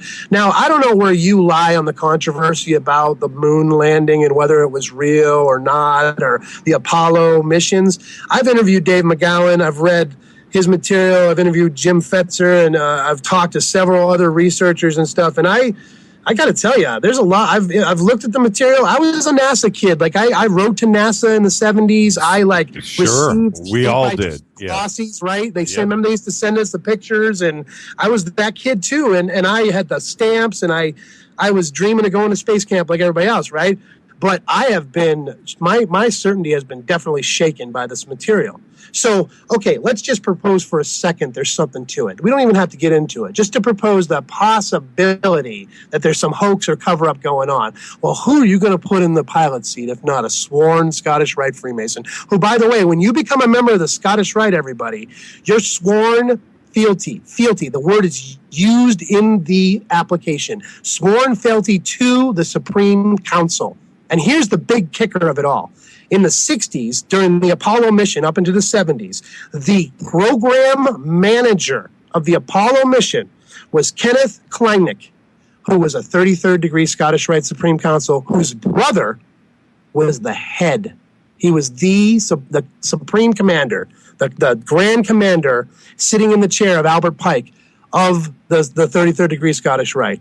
And then, of course, all the Apollo astronauts were all Scottish Rite Freemasons, and they brought a Scottish Rite Freemasonic map or a flag to the moon, supposedly, and they also founded Tranquility Lodge 2000 on the moon, supposedly, which is chartered through the Supreme Council, Scottish Rite 33rd degree. We can stay right here. You don't even have to think that you're going to have to convince me of the Apollo hoax, okay? So I'm about as researched on that subject as anybody. I've had many people on the show about it too as well. And I went through everything that you did. I mean, I'm not really a child of the 60s as I am in the 70s, but I certainly went through the 60s, and I watched the moon landings in 1969. Now, all of that being said, we all dreamed of being astronauts. I was one of them too. I could draw a Saturn V rocket no problem. At the age of 5. Okay, so that's Yeah. Okay. I had the plastic ones too, right? The water rockets where you pumped them up. Had all that stuff. So that being said, you don't have to. I am as skeptical now as anybody out there. There's just too many things that just make me feel strange about Apollo, and the fact that we haven't been back, and the fact that we haven't gone past 400 miles outside of away from the Earth because of a lot of different reasons, but certainly we haven't been back. And Did you know that though about the program manager of the Apollo mission? Yes, I did, and I actually read it today, also in your book too, as well. Yeah. And everybody, you need to get over. Where's the best place to? The book was just released on Amazon yesterday, right? Yeah, it's just been published through Amazon, but the page for Amazon is not going to be up for a few days. And actually, to be honest with you, I directed everybody to our website. As you know, if you buy it from the author directly, they get more of the money directly goes to the support the endeavor. And so if you want to order this book, it's been basically an experience like none other writing this book the last 2 years, but you can find it over at my website, which is middlechambermedia.com. middlechambermedia.com. It's also all the links and everything for everything can be found at our Facebook, which is Frater X, Mater X, and there's a PayPal button on middlechambermedia.com. You just right there when you go to that website, just click one of those buttons inside the U.S. or outside the U.S. And it's filled with all the stuff we're talking about and then some, as you know from checking it out. I mean, it was a process of distillation, trying to take a big chunk out of the 70,000 plus different books and articles, the millions of articles out there that you can go through, and distill it down to the core issues and the core ideas. And the grand thesis which I was working with was the discovery of this secret ideological war inside of the orders. But the greatest part of this was the realization that it was connected like a model, like a template, to the overarching theme, which I talk about in the book, of the secret war on human consciousness. And this is the big picture of it all, is the idea that this small idea of usurping the authority and then counterfeiting the true knowledge with fake knowledge, this is going on the nation level, on the species level, on the planet level. And this is the big tactic that's being used by the few, the elite, who are controlling us all. You're going to start sleeping with one eye open, pal. I'm going to read this if you don't mind. This comes from afterwards in your book, and I'm going to read this one paragraph, and it freaked me out. And you're absolutely right. You told me it would today, and I'm just going to read this. Late in the writing of this book, I came into contact with one Dr. Colin Ross from Dallas-Fort Worth, an area psychiatric services specializing in satanic ritual abuse and multiple personality disorders. Dr. Ross divulged to me during an interview on my podcast that upon receiving 15,000 pages of declassified CIA MK Ultra documents, he discovered the Scottish Rite Foundation, a charitable organization arm of the Fraternal Order, was listed among the many corporate financial contributors to numerous CIA front programs. These programs were run by social engineering think tanks like RAND Corporation and SRI, International Center for the Study of Social Policy, all in the name of MK Ultra mind control research. Whoa! I mean, my eyes popped out of my head. And obviously that one paragraph is a whole book in itself. Yeah, it's a mind blower. What dog does the Scottish Rite Foundation have in the fight that they would be funding MK Ultra mind control research for the CIA? I ask you. No, I'm asking you. Yeah, right. I mean, that's a rhetorical question. I mean, seriously. Yes. So there it is. There it is, ladies and gentlemen. There is the modus operandi being exposed through the actions taken. Why are they putting money towards MK Ultra mind control research? Well, you want me to let's go into it. Let's go. Bit, right? Let's go. Let's Okay. go. Let's go. In 1974, SRI, the Institute for the Study of the Center of Study of Social Policy, they issued a report in the government that was called Changing Images of Man in 1974. In this document, which was funded, big names were involved, big names in the research and the think tanks across America. 1974. So this is like, in the middle of the still people were just starting to find out about what was going on with CIA and MK Ultra in 1974. The Watergate stuff was just starting to come out. Things were still hidden. And at this time, the report that they gave said very clearly that America, the people of America, were headed for a mass awakening. That by the year 2000 or 2001, we would have a consciousness rising experience collectively, and it would be like nothing else that we've seen up till now. And according to the report, they said it would really screw the economy up. That basically people were going to question the authority that had been leading them all this way, and that people were going to stop going along with things, and there was going to be a shift of values away from the market and away from consumerism, and this was a big problem, you can tell. And so this report was filled with the details around that and some suggestions. And in way deep into it, on like page 187, one of the appendixes to it is almost as if it was an afterthought. They listed as some of the suggestions for meeting and countering the challenge of corralling the mass consciousness of America and leading it away from this grand awakening was the use of Masonic symbolism and Egyptian iconography. And that was 1974. And so I proposed to everybody listening for the next 40 years.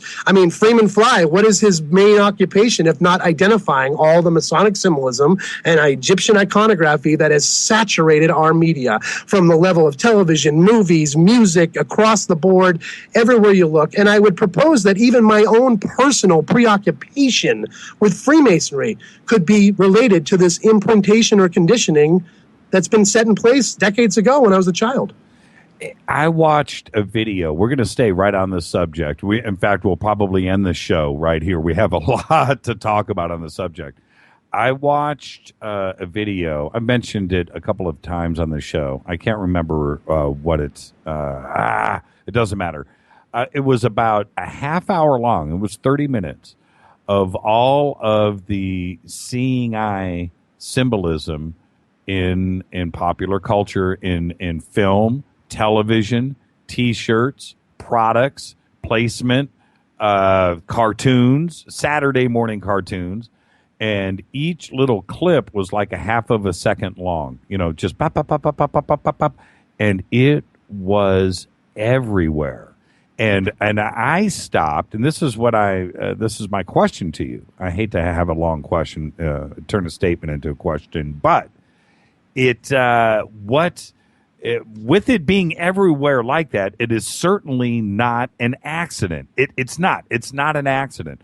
So now we're infiltrated with producers, directors, writers, producers, editors, magazines. You have the food industry. You have all of the consumer product. It's like it's everywhere. Why are they doing it? What is the intention?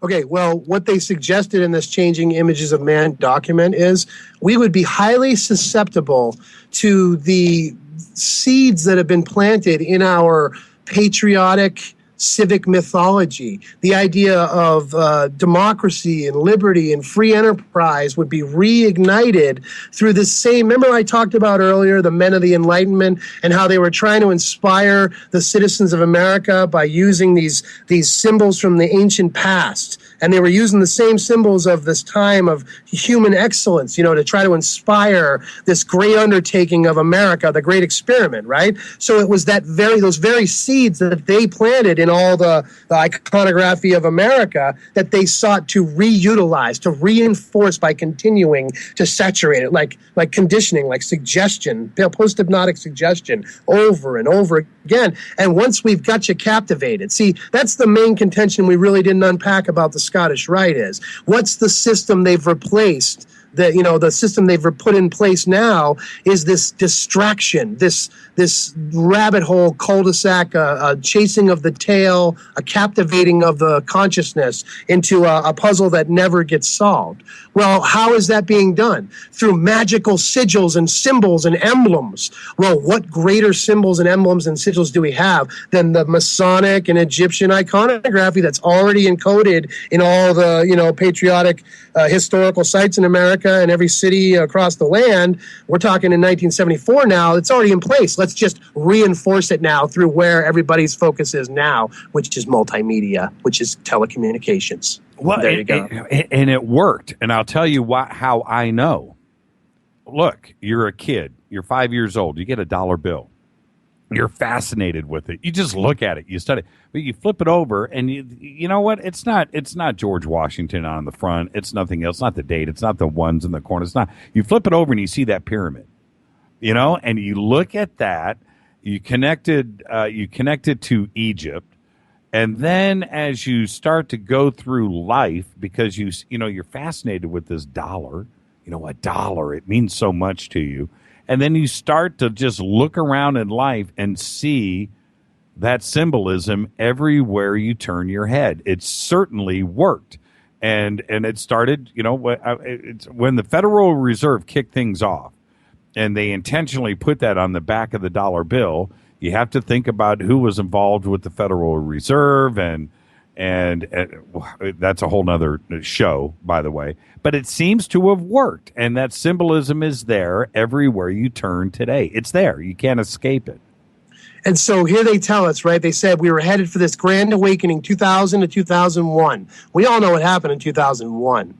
But did you all know that at the end of the revolution, when Washington was in New York City, which was the capital of America at the end of the revolution, he walked down to the waters, in the harbor, and he stood. There was a small little chapel that was right there where Ground Zero was. Before Ground Zero, obviously. They were talking about the 1700s. Right. Washington walked into this chapel, according to legend, knelt down and said a prayer for the new nation of America, right there at Ground Zero, where they put up those two towers, and then where they enchanted us all with that false flag fear event to re-inoculate the entire culture with so much fear they would be willing to believe anything to feel safe again.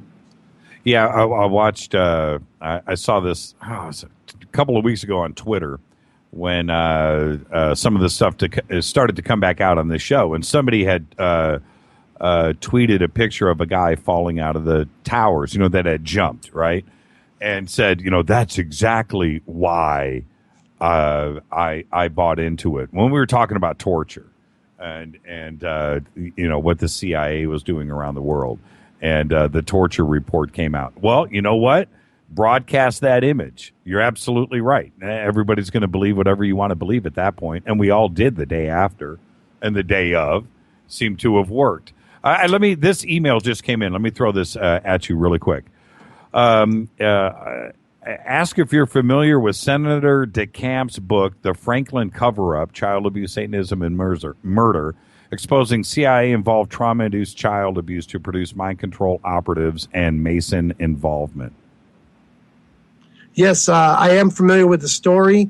I had the book in my hands last summer. I actually passed it off to somebody else that was choosing different books to take with me, and I didn't grab that one. But I'm familiar with that type of stuff. I've researched Dave McGowan. I had him on talking about his book, Program to Kill, which deals with that same type of stuff. And it's unbelievable. And the Masonic involvement is clearly there. I mean, look at Kathy O'Brien's material, Transformation of America and Access Denied. She talks about all kinds of stuff happening in lodges. And let's not forget, everybody, okay? What people don't realize, Mason lodges are for sale. They're for rent. You can go to the Masons right now and you can say, I want to rent your lodge, because they only meet once or twice or 5 times a month. The rest of the days they're vacant and they're for sale. They are willing. They take all comers. So anybody can rent a lodge to do whatever they want in that lodge. So keep that in mind.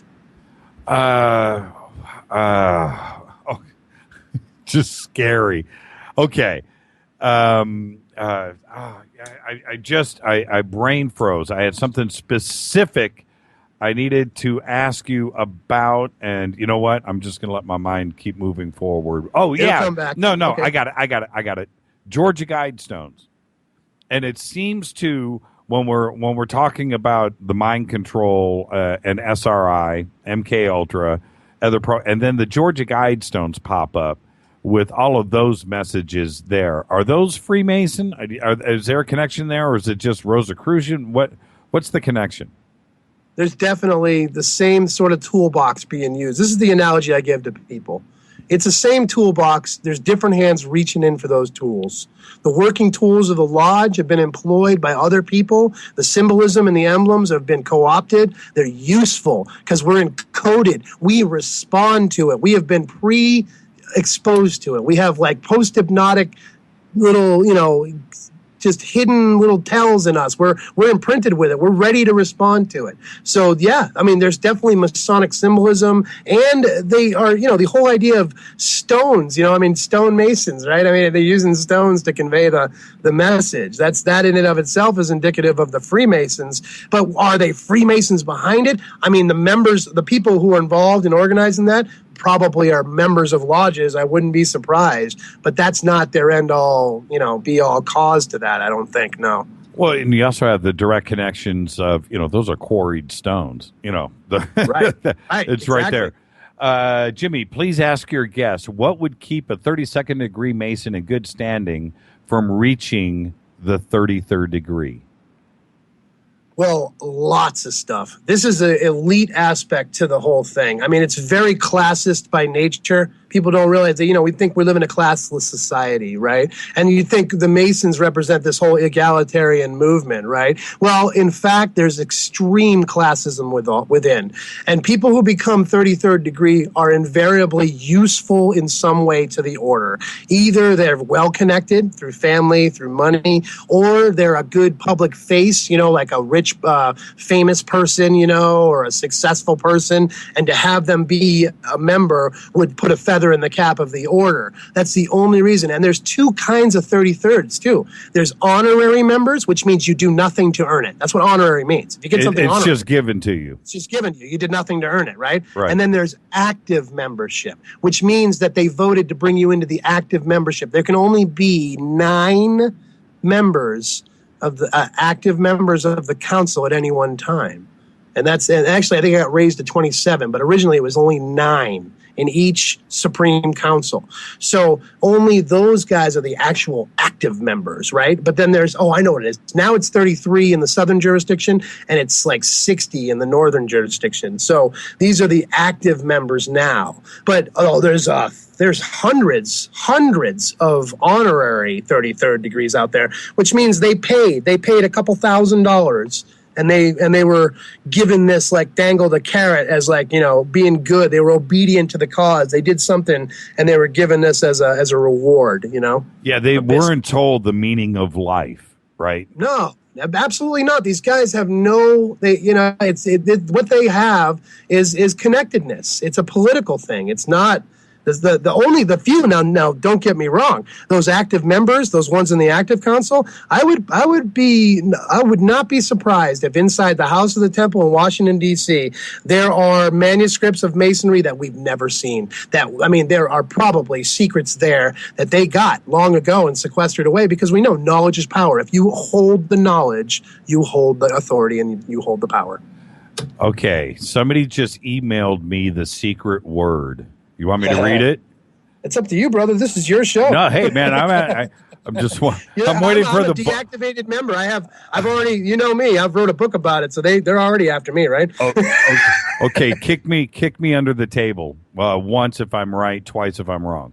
Okay. All right. It's Elohim. No, that's not the word I was referring to, but that is the divine name obviously in Western Christianity. That's the divine name, right? Right. But that's not the word that you receive in the Royal man, Arch. you are so you just kicked me twice hard. Well, I'm going to listen. I'll say this to your listeners. I'm going to expose all the secrets of Freemasonry right here and right now. Just go out and buy Duncan's Ritual It was put out in the 19th century. It's about $14 brand new. You can probably get it for just a few bucks used online or at any bookstore. It has all the secrets of all the degrees in Freemasonry as they are presented in America. For $14 brand new, you can possess all the secrets of Freemasonry that are taught in all the blue lodges in America. Important thought on the moon controversy. This is another email that just came in. This possibility is very commonly overlooked, and I actually don't think I've ever heard this proposed quite like I'm proposing here. Quite simply, specifically where, like Jay Widener pointed out, you can see the obvious line separating the background and foreground. Oh, he's talking about photography. Okay. They just green screen the background. He's talking about the moon, the Apollo photographs, merely to hide the atmosphere that's actually there. As well as well, you know what? Okay, he brings up a good point. When you look at, now that you have your beliefs about Apollo, when you look at the Apollo, the official NASA photographs of all the Apollo shots on the moon, what do you see now? I see flawless devices with no dust on them. I see no blast craters beneath where a thrusting rocket coming straight down at this surface that should have a couple feet of dust on it is like it hasn't even been disturbed. It looks like that device, that vehicle was lowered right into place. I see, oh, whoa, don't we have like a starless sky? Right. I mean, that in and of itself is really strange, right? And then, of course, let's talk about the shadow and the light reflections, okay? We've got crazy shadows, and it's been broken down by, Jim Fetzer does a great job of it, and, of course, the book is called Wag the Moon Doggy by David McGowan. You can check it out on his website, Center for Informed America, but it's very clear that you have the wrong kind of shadows, what we would expect to see. We're told that the light spectrum on the moon is vastly different than the Earth because of the atmosphere differences, right? Sure. So the light, the refracting and reflecting of light is completely different than what we encounter on Earth, and yet the photographs don't support this. The photographs seem to support independent light from different directions that are unknown. Where is this light coming from that's lighting up areas of the capsule and of the astronaut that it should, if the sun's over here, like it obviously is in the photograph, where's this other light coming from? Yeah. And then, of course, how about this? How about this, Jimmy? Give it to me. Give it to me. Where the heck are these batteries, the ones that ran that whole mission? I need some of these batteries right now. I got to tell you.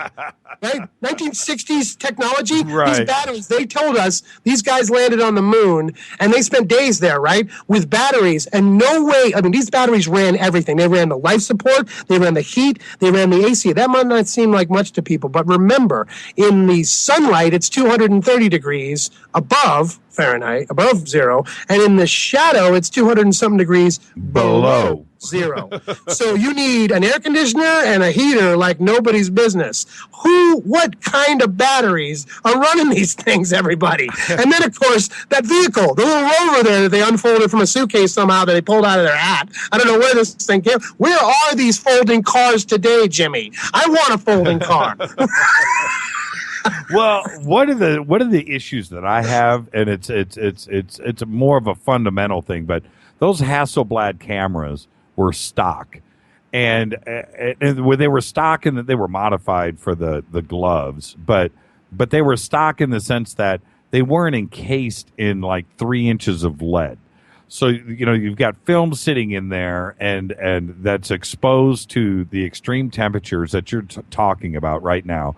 400, 450 degree swings in temperature.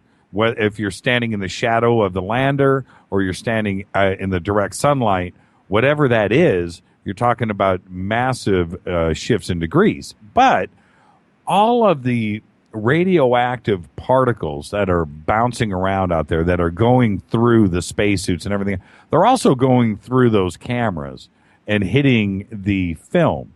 It seems to me that it would be pitted and streaked with all kinds of radioactive particles that are just in random space. There's no atmosphere there. Right, and then there's the 1,000-mile Van Allen belt of radiation they had to pass through to get back to Earth. Right. that same exposed film. It's the same exposed film. How did it survive? Yeah. And then, of course, there's the fact that those cameras you mentioned, those stock cameras, were fastened to their chests. They could not be moved. And anybody who, nowadays we got it easy, man, with these digital cameras. I mean, nobody realizes how hard photography used to be. To figure the speed and the setting and the framing. I mean, there was so much involved. That's why people could brag about being photographers, because the cameras in the 60s, man, you had to be able to set that thing. You had to change the speed. You had to change the focus. You had to change all these frame, everything that you did. You had to have access. But if this camera is fastened to your chest, you are just winging it. And then yet every single photograph, every single one is flawless, pristine, perfect shots, like out of the Kodak studios. You know what I mean? Yeah, cover of Life magazine quality. Everyone. These guys really missed their calling as far as being photographers, man. These astronauts, they're amazing. And then, of course, there's the famous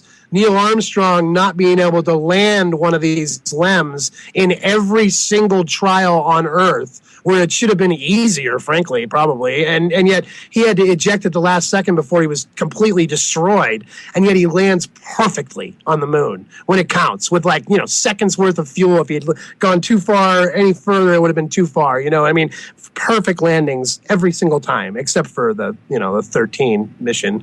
But perfect landings and perfect returns. They took off perfectly. I mean, it's just amazing, the perfection going on here, right? Well, I thought about this the other day, and it's the truth. Here we are trying to build rocket engines today. We got to get them from the Soviets, whatever. You're hearing all these things. We're trying to get another rocket together. We need another rocket. We need now we're Orion. It's a new space capsule. We can't, we have to go through this, and it's going to be 2050 before, whatever, it's going to be. Wait a minute. We already got the plans. We already built the Saturn V, I thought that, everything was flawless before. What's the problem with going back to the moon? We already got the blueprints. Go build some more. Go ahead. Yeah, let's do the numbers, right? Yeah. Kennedy comes forward in 62? He says we're going to the moon. Yes. We do it in 7 years. Boom, we're at the moon. We're on the moon. We are on the moon, not test flights. No, on the moon. We're on the moon in 7 years. But now we're being told it's not going to be until 2020. We need 15, 10, whatever, however many years before we're ever going to get near it again. And it's like, what? This is 40 years later. The technology is way better, right? But yet, why is that? How come, back just a few years ago, did you remember when they had that test where they did that high altitude test, and the astronauts had these adverse reactions? They went up 400 miles, I think, way higher than our low Earth orbit than we've ever gone into the Van Allen belt. And they were seeing colors behind their eyelids with their eyes closed, and they had to come back, and they said, wow, we realized that we had no idea how hard this was going to be. And you're like, wait a second, what are you talking about? We passed through there in the 60s, didn't we? In the 70s on the way to the moon the first time, I thought. I remember when the astronauts were interviewed and they were asked about that. I didn't really see any flashes in my. I don't remember what. Did you go or not? Because you would have seen all of that. You would have closed your eyes and just been bombarded with streaking particles, because that's what's going on out there. I always thought that was a really curious comment. Either you say, I don't really remember. What do you mean you don't remember? Your head was being bombarded with radioactive particles, and you should have seen a snowstorm, right? Yeah, and of course, the way that they responded, classic post-hypnotic suggestion going on there. There was one story about, I think, Buzz Aldrin, who was being directly asked about his experiences on the moon, and according to the anecdotal report, he jumped up and became nauseous and had to run out into the alley and almost hurled because he was nauseous from the reaction to being asked directly about his experiences on the moon. Whoa, that sounds like MK Ultra mind control right there to me, post-hypnotic suggestion. You're going to get sick if anybody asks you directly about this. But how about this, too? Check this out, right? How about those suits? The suits they wore back in the 60s and 70s, those were developed by the Playtex company. Playtex Bras invented the suits that they wear. That's right. Did you know that? Yes, I did. So atmospheric control, these things are withstanding 200 and something degrees above Fahrenheit, 200 and some degrees below Fahrenheit. Supposedly they're totally, climate controlled suits, yet they look completely slacked. You'd think they'd be like puffed up with like pressure or something, right? But there's none. And yet we're supposed to believe these Playtex bra suits are what withstands all the exposure to space and all of its conditions. It's what protected the astronauts, right? And then there's the movement in these suits on the moon's surface, of course. We see them moving fast, like there's the way that they're moving. It's like you'd expect them to. Okay, the moon has less gravity than the Earth, right? Everybody, less gravity. A sixth. Right. So wouldn't we be moving super fast on the moon? Because you're way lighter, right? Yet they look like they're going in slow motion. It's what's going on with this footage, right? If you were on the moon with the gravity being less than it is on the Earth, it stands to reason, to me anyways, I'm not a physicist here, but I would assume that it would appear as if you were moving like Speedy Gonzales around, because you're lighter, right? And then there's the whole thing about gravity in the first place. We're told that in the 60s, we shot this giant rocket into space. It breaks free of the atmosphere, and then it floats to the moon, right? It's caught up in the gravitational pull of the moon and is pulled towards the moon. Wait a second. Does everybody know that there are GPS satellites that are 1,000 miles up, that are sitting 1,000 miles up? How come they're not pulled to the moon? Why do they stay in orbit above us and they don't fall to the moon? They stay in orbit above us because the Earth's gravity, by the way, the same gravity that holds the moon in place, is holding that satellite. So how is it that this capsule floats from the gravity being pulled from the moon away from the Earth? Do you understand what I'm asking? Yeah, I do. How is that possible? How is that possible? And von Braun, in his book that he had written about what it would take to get to the moon, I think it was like 2 or 3 different rockets would have to be involved that would weigh, billions of pounds, that would be taller than the Empire State Building. And we roll out, the Saturn V, and we get there with just one rocket. I always thought that was interesting. There's one thing that you didn't mention. I thought you were going to go there. With a sixth of the gravity, and I'm a guy, right? We all want to know who can throw a baseball the farthest here on Earth. Who can throw a football the farthest? How come nobody went on the moon and took a baseball and just heave that sucker over the horizon? Right? How come they never did that big jump, that running big high jump? Where was that action? Who, you remember, what was the movie? I could throw a football over that mountain back in high school. I'm trying to think of the movie.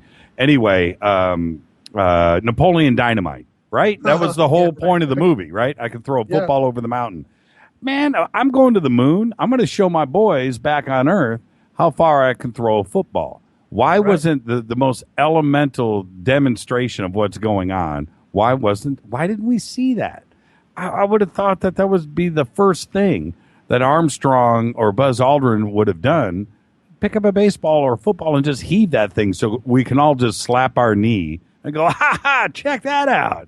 You can throw it 5 miles, but no, that wasn't demonstrated. It would have been the first thing I would have done. Absolutely. And then, so you ask yourself, what? Is this possible? I mean, people take a look at the evidence. Don't just go on our words here. These books that are out there like Wag the Moondoggy, and there's several others that talk about, did we go to the moon? And I mean, this stuff is compelling because it comes back around. These astronauts, once again, post-hypnotic suggestion, maybe MK Ultra mind control, maybe, or maybe just sworn to secrecy because they're members of the Scottish Rite. You brought up a really good point when you said, when they start asking you questions, you get sick. Yeah, watch a couple of those press conferences, especially the one with Aldrin and Armstrong. They're sitting there. Those guys are fidgeting the entire time. You want to take some phone calls? Sure. Let's take some phone calls. I'm going to open up the lines right now. 323-825-5045. 323-825-5045. You can also Skype in. Hold on. I'm pressing buttons. You can also Skype in Fade to Black 14. This is Fade to Black, only on the Dark Matter Radio Network. Let's take our first call. Dino, say hi to Frater X. How are you tonight? Malibu's to you. Hello, Frater. How you doing? Can you guys hear each other? I can't hear him. Can you hear me? Oh, hello? Frater, are you there? Oh, wow. I just lost him.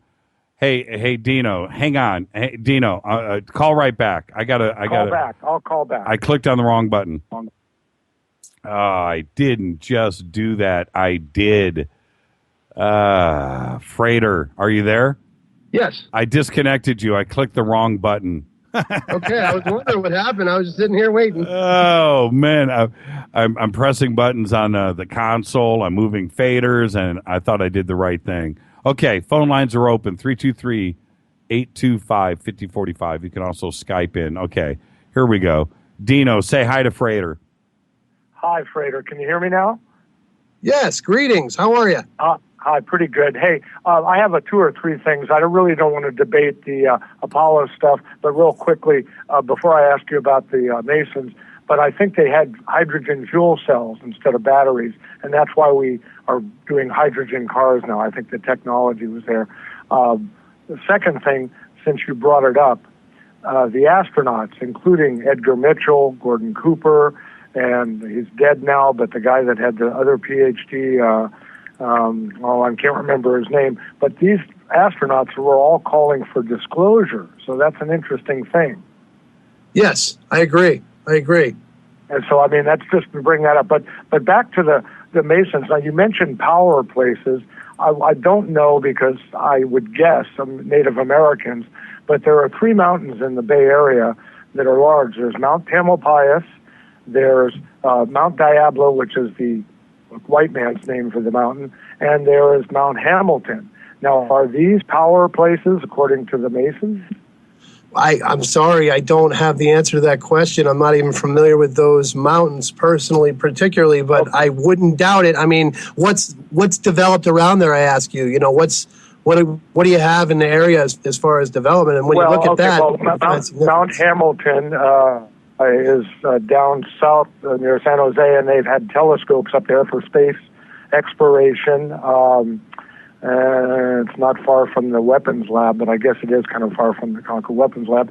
Mount Tamalpais did have, up until the 80s, during the Cold War, the United States Air Force smallest Air Force station. It had 8 people, and they were a radar listening for over the horizon for Russian, Chinese bombers and missiles during the Cold War. But also Tamalpais is the sleeping maiden, and if you look at the mountain from certain angles, it does look like a sleeping woman, and that was the Native Americans respected it. As far as the third mountain, Mount Diablo, I am not sure what is up there. I think it's mostly open, but they do have a hidden valley there that's supposedly very placid and beautiful. Well, you'll often find military bases are usually in areas that are holy, sacred spots. Oftentimes they'll move right into underground facilities that were once occupied by Native peoples. It's all over the Southwest, the bases out there and the caches that, another thing, this is sort of an aside, it's not totally connected to what you're saying, but there's a book out there called In the Shadow of the Sentinel, which talks about Jesse James and his supposedly being a 33rd degree Scottish Rite Freemason and a member of the Knights of the Golden Circle, which we haven't really talked about yet. And this group was supposedly organizing for another civil war to bring about the slavocracy of the Golden Circle. It would be, a slavocracy that would include the southern states, the Caribbean, Havana would be the center, and they would produce the world's cotton, sugar, and tobacco. And Jesse James supposedly hid the near $1 billion that he supposedly stole. He hid in caches, and they would often place a legend around it involving Native Americans to ward people off from the area when it was really a secret cache for money that they were storing for another civil war. Thank you for the call, Dino. Hi, you're live on Fade to Black. Say hi to Frater X. Who's calling? Hello, this is Billy, heading southbound on I-29. And hello, Frater X. It's been incredible listening to you this evening. Thank you, Billy. Oh, hey, Billy, you're breaking up a little bit. Can you get to the question real quick while we got you? Sure. I studied the watchtowers of John Dee very much, and I noticed that he was mentioning a great deal of John Dee's work in the discussion. I wanted to know, are there any redeeming features to the work of John Dee, or is it sinister? That's a great question. I actually believe that there is redeeming work, redeeming material there because I believe that the most positive aspects of magical practice are a form of spirituality that is basically like spiritual psychotherapy, and that people can use magical practice like the Enochian systems that John Dee developed and the Goetic or Goetian systems to deal with the lighter, darker and aspects of their own personality, to create abstractions of their own, of the attributes in themselves in order to reorder them and have things that are otherwise causing havoc or wreaking destruction in a person's life be brought into order and work for a person. And so, reintegrating somebody who's been traumatized, let's say, through, satanic ritual or mind control or just, the kind of trauma that people sometimes experience in dysfunctional families. And so there was a system that magic is, by definition, causing change in consciousness in accordance with will. And so John Dee's system is a magical system that deals with the psyche. Another great phone call. The phone. I'm looking at these tweets coming in with the rocket evidence. It's not about whether I believe. It's not about me. It's about looking at the evidence and learning, and that's all. That don't even depend on me for knowledge.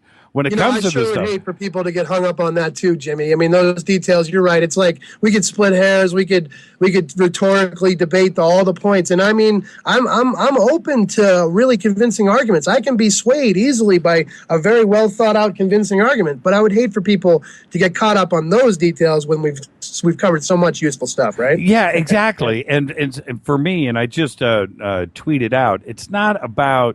It's just fascinating the amount of evidence that has been piled up and presented over the years. There's so many things when you look at the whole Stanley Kubrick thing, and you look at the photographs, and you look at the technology, and you look how it was pulled off, and then you bring in the Van Allen belt, you bring in radiation, and you look at the spacesuits, and you look at it's just like, man, how much stuff do you need piled up on one side?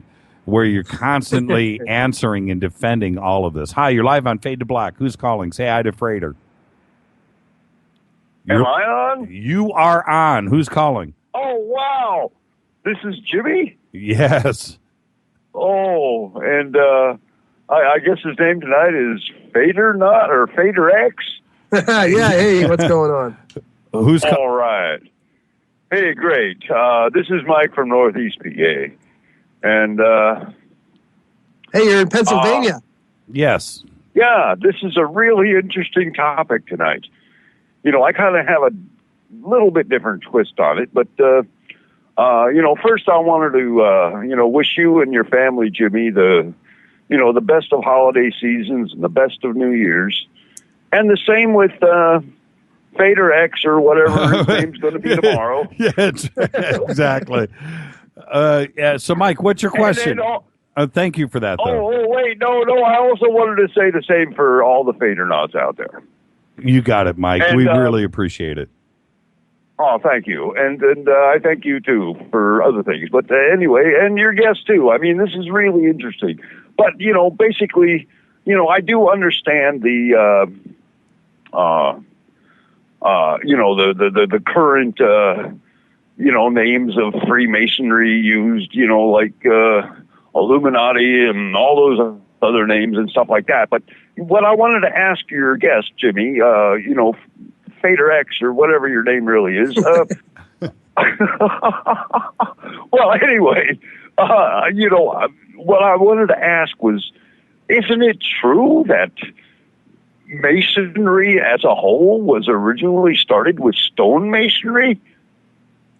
Absolutely. The early craft masonry in England, which I trace ancient craft masonry in America almost exclusively back to the British Isles, and it was in fact embryonic masonry was started from the fusion of the stonemason guilds and the hermetic secret orders that had been repressed by the church that were looking for a home. And they found a safe home in the open forum of the lodge where you could, no fear of judgment, unpack and review the ancient and forbidden knowledge of the church. So, yes, absolutely. But I wanted to mention about Pennsylvania, just for the record, in April, we're going to have the Free Your Mind Conference 3 out there outside of Philly at the Bucks County Sheridan. Anybody interested, check out freeyourmindconference.com to find out more information. But go ahead. Oh, wow. Well, I'll have to check that out. But, yeah, the reason, you should come. The reason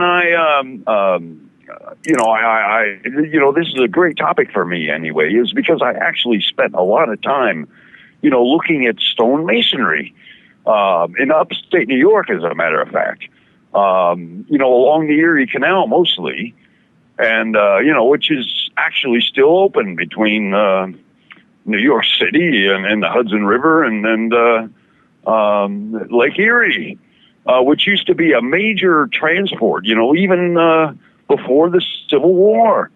And, a lot of goods came and went through that canal. And, there's some, abandoned canals that, are probably almost abandoned for 100 years now that have, were there, or maybe not 100, maybe 50 or something like that. And, I mean, you can actually walk, there's state parks up there that, you can walk, various out branches from this, the Erie Canal that all, went to it. And, that went all kinds of places up there. And, one of them in particular is like 5, locks high. And, each lock is like 20 or 30 feet high, to get up a certain level. And, looking at these rocks of an abandoned thing that's been abandoned for over 50 years. And I mean, the rocks fit together. There's growth, tree growth and growth of all kinds of plants and stuff, except between these rocks. I mean, they're fit so tight together. It's amazing. And I've heard about, the technology used in Egypt, which was mentioned earlier too, where, on the Grand Pyramid of Giza or something, you can't, fit a piece of paper between the rocks. And I'm going, man, this is, I spent weeks and, probably for, days, for more than weeks and maybe even a month, camping at these different campsites. And, I thought, man, this is pretty amazing. So I just wanted to, clarify that that's what it all started out as. And, now. Well, let me say, Mike, let me throw in, the importance of the idea of stonemasons and the idea of these architecture is one of the 7 liberal arts, and the point of it all these lodge systems having building tools being so significant. I believe it's because everything, all this knowledge that we're unpacking and working with now, all harkens back to a time in the first days after the Great Flood, after a cataclysm. And who would be the most important people in any survivor culture after a great cataclysm, if not the builders, ones who could rebuild society? And there is your emphasis on building tools and working tools and architecture and structure and symmetry, because it gives humanity security, the idea of the established symmetry of architecture and the idea of civilization, of bringing order to chaos, which of course, we know an order that uses that term, that little saying very often.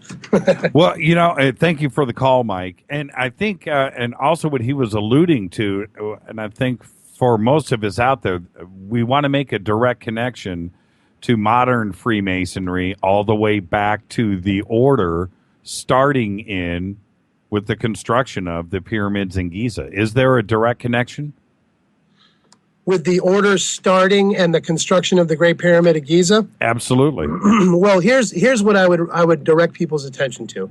There was a book that came out in the early 20th century by an author named J.S.M. Ward, or J.M.S. Ward, and it was called Freemasonry and Its Ancient Gods. So it's Freemasonry and its Ancient Gods, plural. So inside of this book, he did a comparative worldwide research of fraternal orders or fraternal orders of secrecy, secret societies, and esoteric groups all over the world that all had similar 3-degree systems and different working tools, just like Masonry.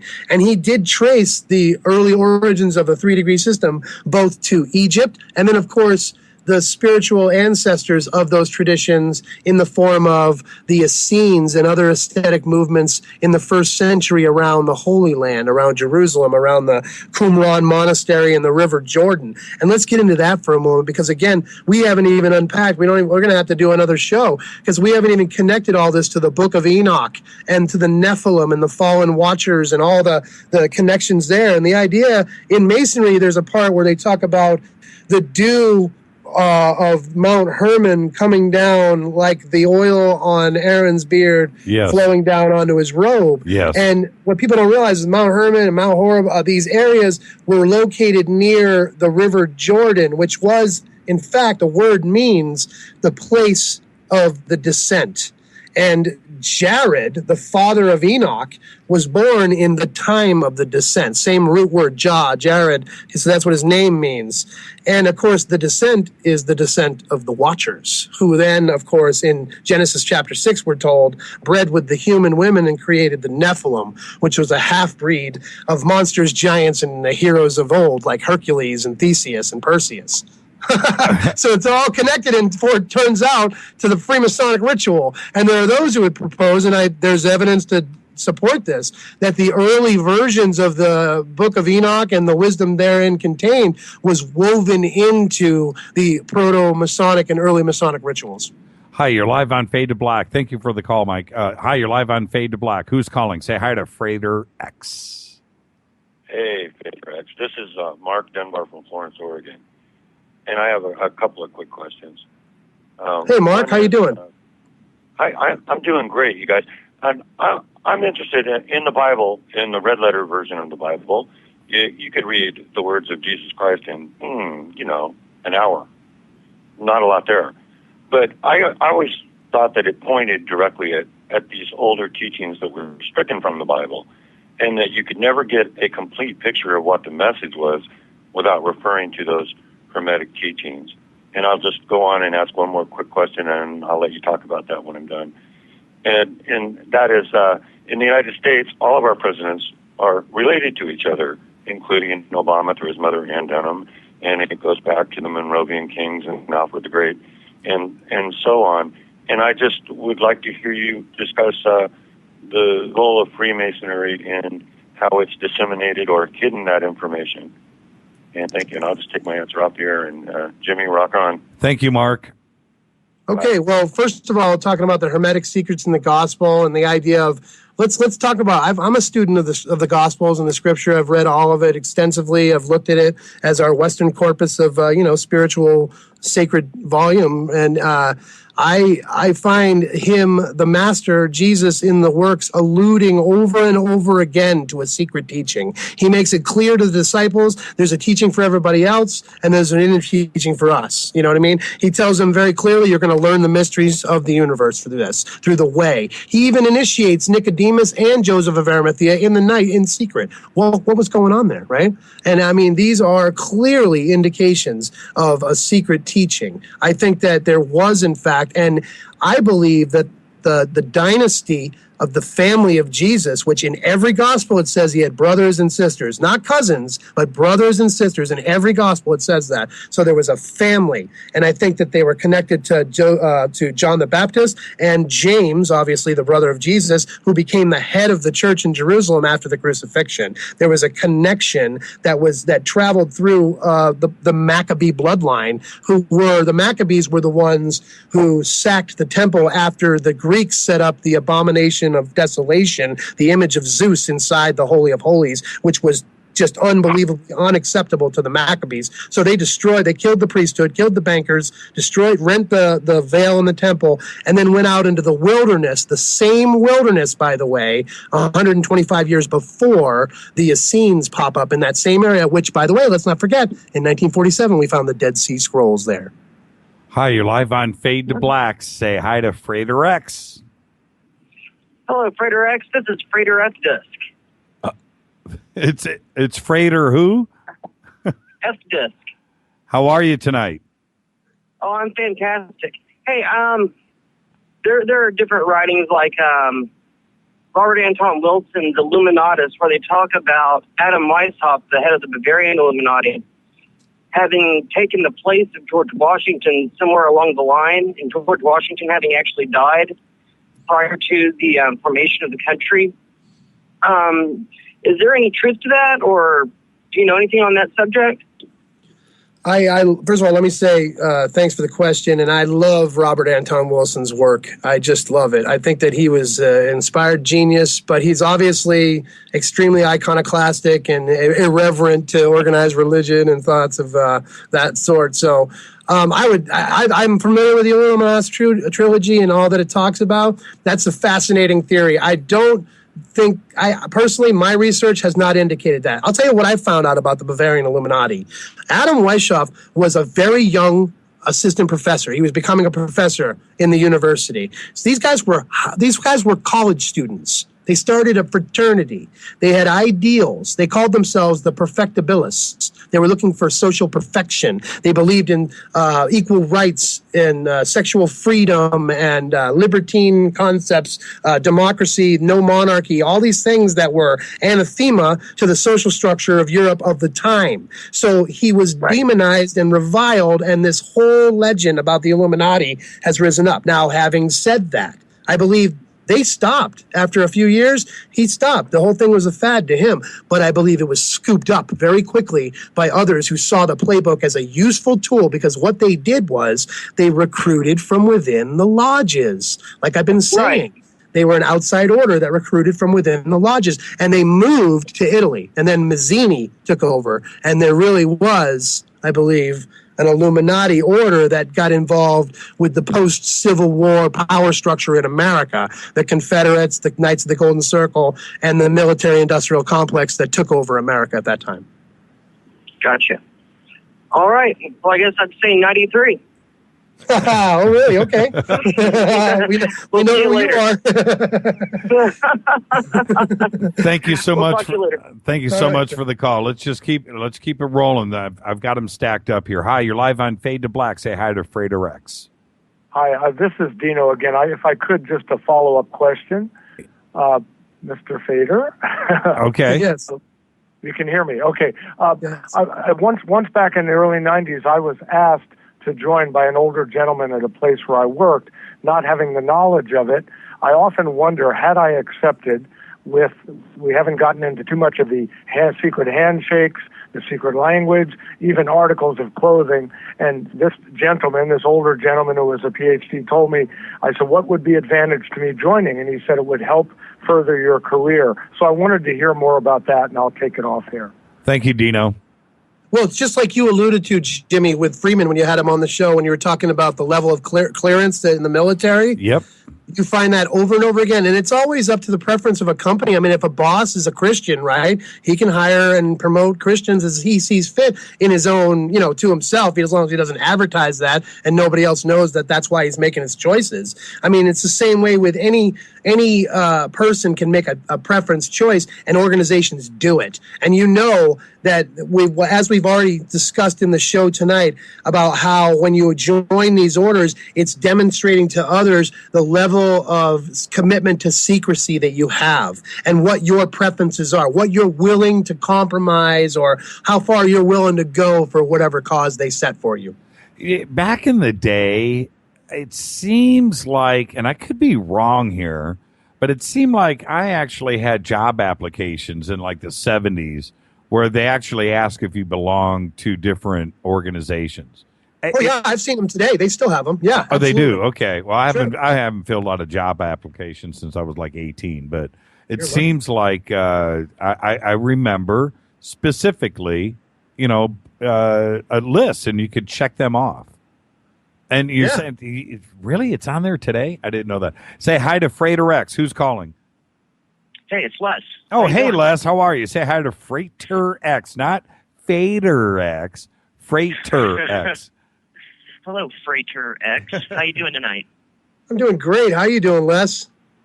Oh, I'm doing great. I just had a quick question for you, and I'll take my answer off the air if that's okay. Is the esoteric knowledge of Masonry in decline, or is it dying out? And you guys have a great night. Good night. Thanks, Les. Well, let me answer that question by describing to you 1 week in 2009, I think it was. I went for 1 week to Topeka, Kansas, to the Grand Lodge Library. And this, Jimmy, was a 3-tiered, full-size, 3-storied, iron-tiered library, like you can imagine, like wrought iron with old-looking, like Harry Potter-looking books, you know what I mean, and big volumes and complete collections, and I mean, just amazing. Like the New York Public Library?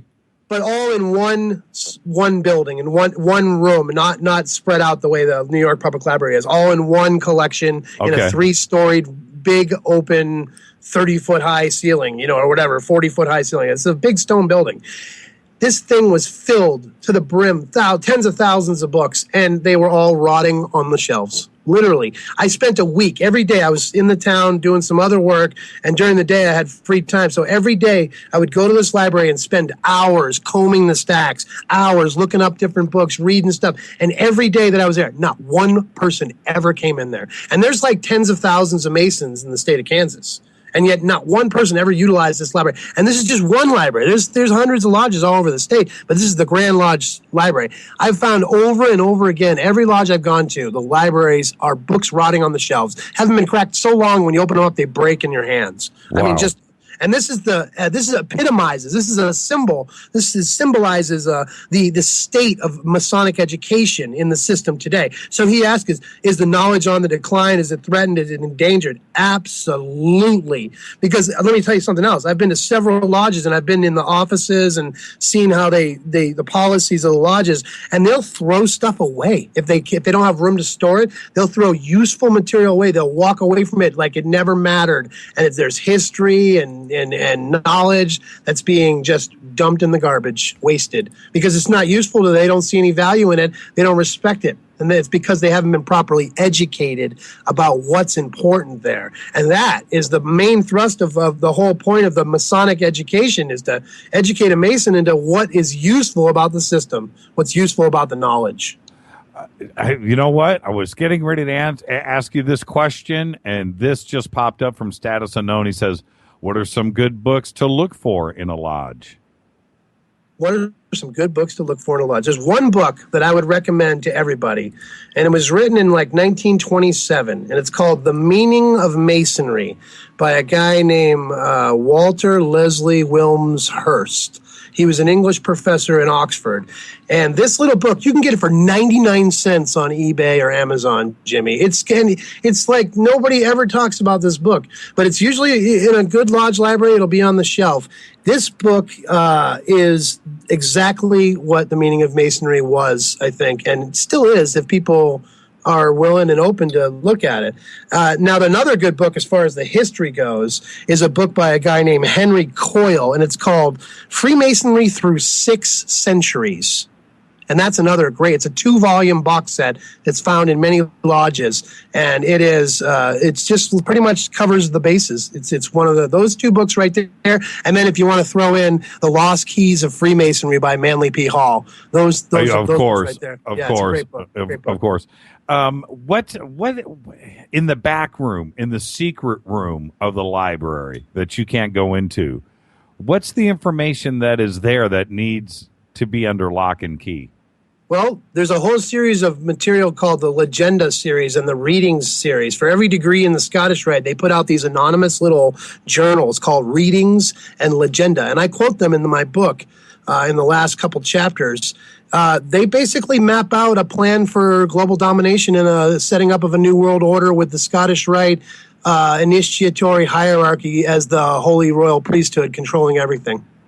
Really? And that's in the back rooms, like in the back rooms of the library. I found these books sequestered away from the main catalog. And also I found translations of the Rig Veda, the Indian text that talks about, by the way, aliens, the war between, like space beings and humans, the wars of gods and man, and the Zendavestra, the sacred writings of the Persians, translated by Albert Pike in the 19th century. Amazing, because if you think about it, he actually supposedly learned cuneiform and Sanskrit. And this is where I talked about him fabricating elaborate rabbit holes and cul-de-sacs of information to mystify and captivate Scottish Rite Masons, and send them on little tail-chasing journeys that lead nowhere, wild goose chases. What about connections between the Vatican and the Masons?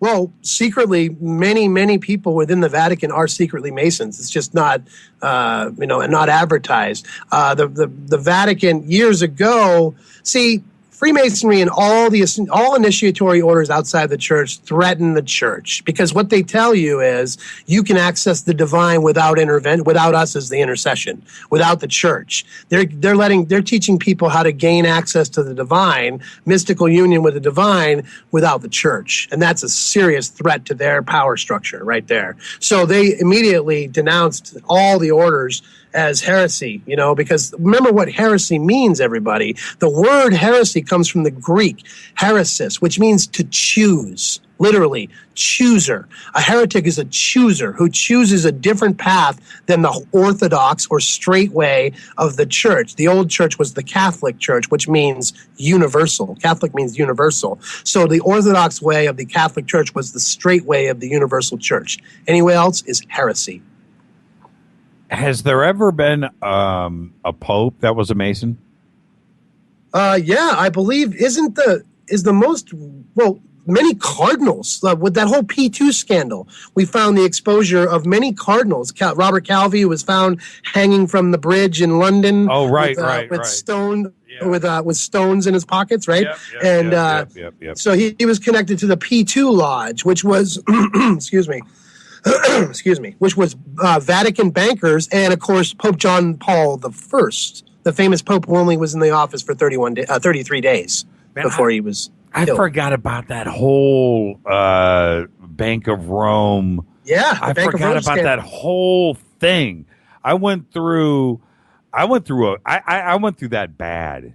That was a rabbit hole. I got that bad. I was bit, and I watched. That guy. He retired in I want to say Arizona. Some retirement village, and I watched him get interviewed, and which those are out there. But that whole story, that whole Bank of Rome story, I think it was the Bank of Rome, right? Am I right?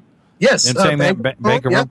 And the Vatican Bank as well. Yes. Oh, of course, don't forget the Pope is the CEO of the Vatican Bank, the sole shareholder of the Vatican Bank.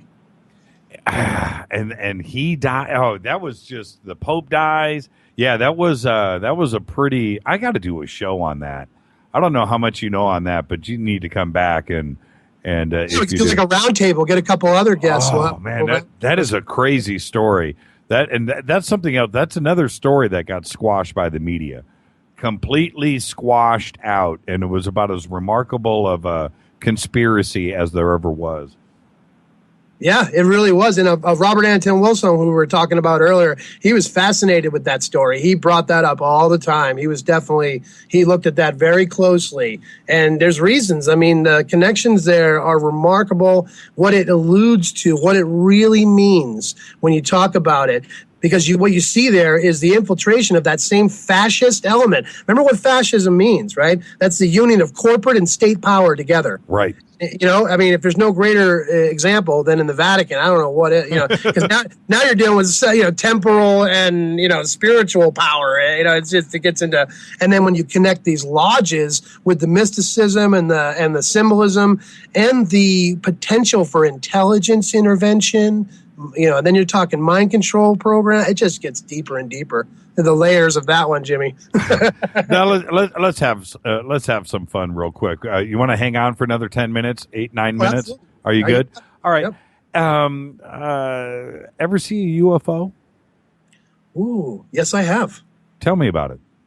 In the early 70s, when I was just a little kid, I was young enough to where I was standing on the seat of my dad's truck and holding on to the dashboard and looking out the windshield.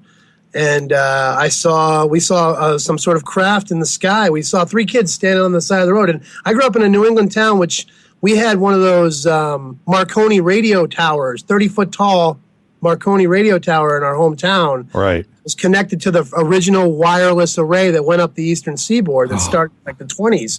And so right next to that radio tower, there was this Lover's Lake and Stillwater Pond, these two bodies of water. And first it looked like a silver gray Frisbee. And when my father saw it too through the truck windshield, he freaked out and he raced down the bottom of the hill. And we jumped out of the truck and standing in the sand over this lake, probably 50 feet above the center of the lake. This thing looks like a silver top now. It doesn't look like a Frisbee anymore. It looks like an old-fashioned top. You know what I'm talking about. Yeah, with the crank. Yeah. Yeah, cranks. And it was looking like it was running out of steam, the way a top starts to wobble when it's about to fall over, like it's just about running out of steam. And we stood there for forever, a minute that seemed like forever. And I'm so little. I'm holding his hand. I'm about the half as height as he, and I'm looking up. And I turned to my adult dad, and I said, "What is that?" And he said, "I don't know. This is broad daylight." And we're standing there watching it, and all of a sudden, Jimmy, it righted itself, like it had all of a sudden got its balance again, and then it zipped down to a pin size. Like it went so fast in the opposite direction that it looked like it shrunk down to a pin and then was gone. Whoa. Interesting description, too, as well. Did it make any sounds? Not one sound at all. No lights, no sounds, nothing. Just now, how far away, when you guys got to the bottom of the hill, obviously you're looking up at it. How far away was it from you? Do you have any idea? If I was to judge, I'd say it was probably half the length of a football field. Oh, you're right there. It's right on you. Right on. It was right above us. How big was it? It looked like it was, significant size, but it was high up. So it seems, it was smaller than, it wasn't giant. It wasn't like football size. It was like small craft size, like maybe if there was anybody inside it, there may be a few occupants. I didn't see anybody, but if there was, you couldn't have fit more than a few people inside if it was normal dimensions inside, that is. Did you guys go home and tell the family? What did your dad say about it?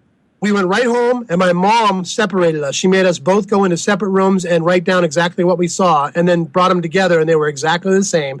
And then we kind of never told anybody about it until like 15 years later. I remembered it when I was in my early 20s, about that same time that a lot of synchronous events were occurring. I recalled the whole thing, and I checked with them, and they're like, "Yep, that really happened." We just kind of never told anybody. We didn't want anybody to make fun of us, I guess, or something. I don't remember having a conscious conversation about it. No, I'm with you. You did what everybody else does. You don't exactly broadcast it. Was there any reports about it on the news, on the radio? Any of your neighbors see it? Yeah, I was a little kid. Like I'm saying, I was like my youngest son's age. It was before Star Wars. I remember that. Star Wars came out and Battlestar Galactica came out after the UFO sighting. And so now, what do you think? What'd you see? I think that there's a Air Force base that's a stone's throw from that place right there. I think that we were looking at probably some sort of experimental craft that they were testing, and that they used the energy maybe of the grid of the wireless tower or the body of water or something that they were using. My area where I grew up was a red zone in the Cold War. It would have been bombed by the Germans or the Russians, we were told, So it was definitely like a hot spot, and there was a lot of there was an Air Force base where they did experimental stuff there, I think. So I think my thinking today is that it was something related to the military. Here's a question from Renee. She says, what was the most important thing you learned during your months in the Havasupai Navajo lands in northern Arizona 20 years ago? Wow. Who said that? Who asked that question? It's one of our producers here. Wow, that's crazy. Yeah. One of the most important things I learned. Well, I saw the future. I took one of those amanito mushrooms, one of those red ones with the white dots. And I had a daydream where I saw the future, and I saw the most important thing I learned is you can do anything you set your mind to, Jimmy. That's what I learned. I learned that if you set your goals and you stick to it and you believe in yourself and you embrace your destiny and you take it without fear, you can do anything you want. You know what's funny? when I was 18, 19 years old, 20 years old, and those in Indianapolis that knew me back then know exactly what I'm talking about. But in my living room, I had a house. I lived there by myself, and I had a house on this hill on Fenton Avenue. And above my couch, I had 3 large pictures that I had printed myself in a darkroom. One was of Rob Halford. And the other one was, and no, actually there was 4. I'm sorry, but it was Rob Halford, another picture of Rudy Sarzo and Randy Rhoads, another one of Tony Iommi, and another one of Eddie Van Halen. And these 4 big prints, like poster size, black and white prints. But those were on my wall, and I ended up working and knowing every one of them. Yep. Now, what were the odds of some 18-year-old guitar player in Indianapolis whose career would eventually tag onto all 4 of those pictures? But it's about being focused. It's about being focused. It was just, I never met Randy Rhoads, but Rudy Sarzo was in that picture, and Rudy and I ended up having a studio together. But what were the odds of all 4 of those happening to me? But you're absolutely right. If you focus and you focus and you focus, you can do what you want. I totally agree. with that. You just mentioned, I'm sorry, just stretch back in my chair. You just mentioned, I saw a film the other day. It's called Generation P. Now, Generation P is a movie. It's a Russian movie, and it means the P means Pepsi, Generation Pepsi. But the movie focuses on how advertising works, and it's a fantasy film. But I suggest, you know what? I need to talk about that at another time. We're running out of time, but it's too long of an answer. But it's what you mentioned right there about the the red mushrooms, Okay. And so in this film. That's about advertising, and it's about everything that was going down in Russia during the revolution, and how it's a fantasy film, science fiction film about how advertising directly affects society and how you can manipulate everything. It's like Propaganda, the book by Edward Bernays. Yes. The playbook of public relations. Absolutely. Every step of your life can be manipulated through advertising. And And he does this, he's exposed to this idea when he eats mushrooms. And then he goes on to this career. So when you mention the red mushrooms with the white spots, that's the whole underlying theme to this movie, Generation P. And you should write that down, Generation P. Yeah, I'll check that out. That sounds interesting. Man, it's Definitely. subtitled. It's a Russian film. We don't mind that at all. We're fine with that. Man, it'll change your life, man. It'll change your life. Excellent. But it's interesting how to go back. I know the email kind of sidetracked us, but that you feel like it wasn't them, it was us, that what you saw in the sky that day. That it didn't feel ET to you. It didn't feel like an otherworld vehicle. You felt like it was us. Today, I've gone back and forth with it. You got me on the spot. I'm telling you what I think right now. What I think now may not be what I think tomorrow, or definitely not what I thought yesterday. But I just, from the evidence that I've gathered, I'm really in favor of a lot of the sightings. The thinking in my mind is a lot of the sightings are like either reverse engineered vehicles or part of black operations. I kind of subscribe to Joseph P. Farrell and Nick Redfern's theory about the Nazi machine developing these vehicles, and then that's what really shot down maybe over Roswell was a Nazi vehicle, and they created the cover story of the aliens crafts to not have as a counterspin to not have to admit to the American people we didn't really defeat the Russian or the Nazi government, that they survived and they exist in the South America and they launched some vehicle we can't even touch. You know what I mean? Yeah, So absolutely. there's that. And maybe then, of course, there's also the complete opposite theory that it's reverse engineering of ancient technology, or it is a craft that was taken down and then we reverse engineered it. I mean, all these things are possible. What I know for certain is there's way more going on than we are told about. That's for darn sure, is that there is much more to all the story. They are totally keeping stuff from us, and disclosure is imperative.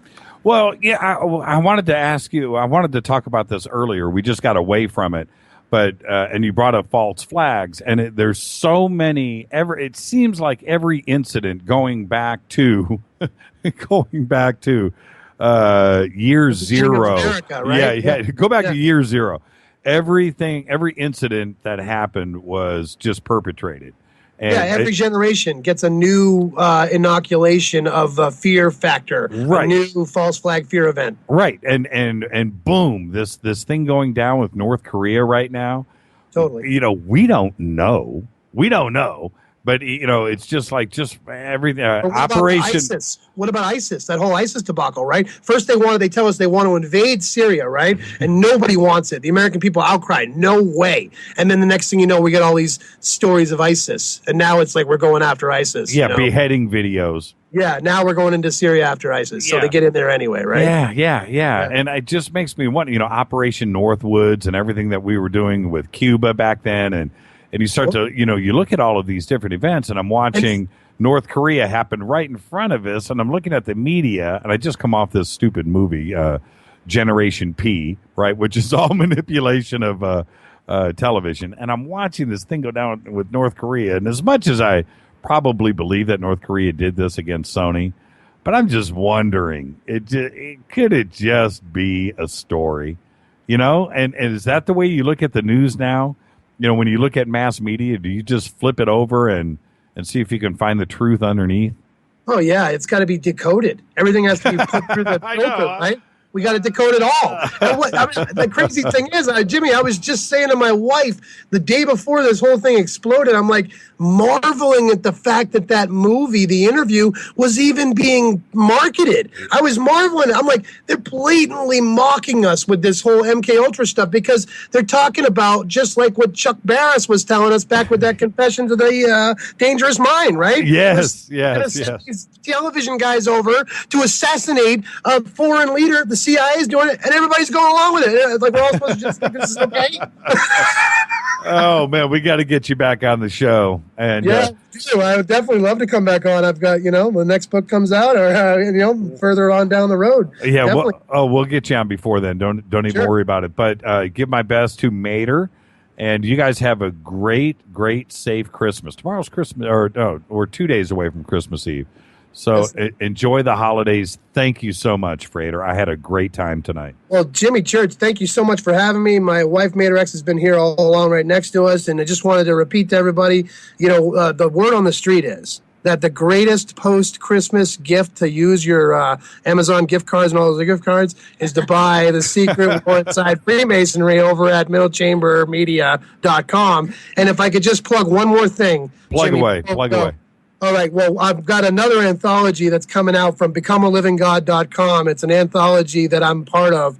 And I just wanted to recommend people to go over and check out becomealivinggod.com as well, which is really about empowerment from a different perspective. And it's just one of those other things that there's all kinds of things that make the world turn. And we have to realize, as the Bard said, right, is that there's many things in the world other than your philosophies, Horatio. There's many more things in heaven and earth, and there's many more sides to the coin. And I appreciate all of your listeners taking the time to listen to everything that we unpacked today. And I hope to be on real soon, Jimmy. And I hope that you too have a wonderful holiday season, a happy and safe time. Now you have to stay with me. I'm going to roll credits. Don't go anywhere. And Mater, thank you, too, as well. We'll get her on the next time.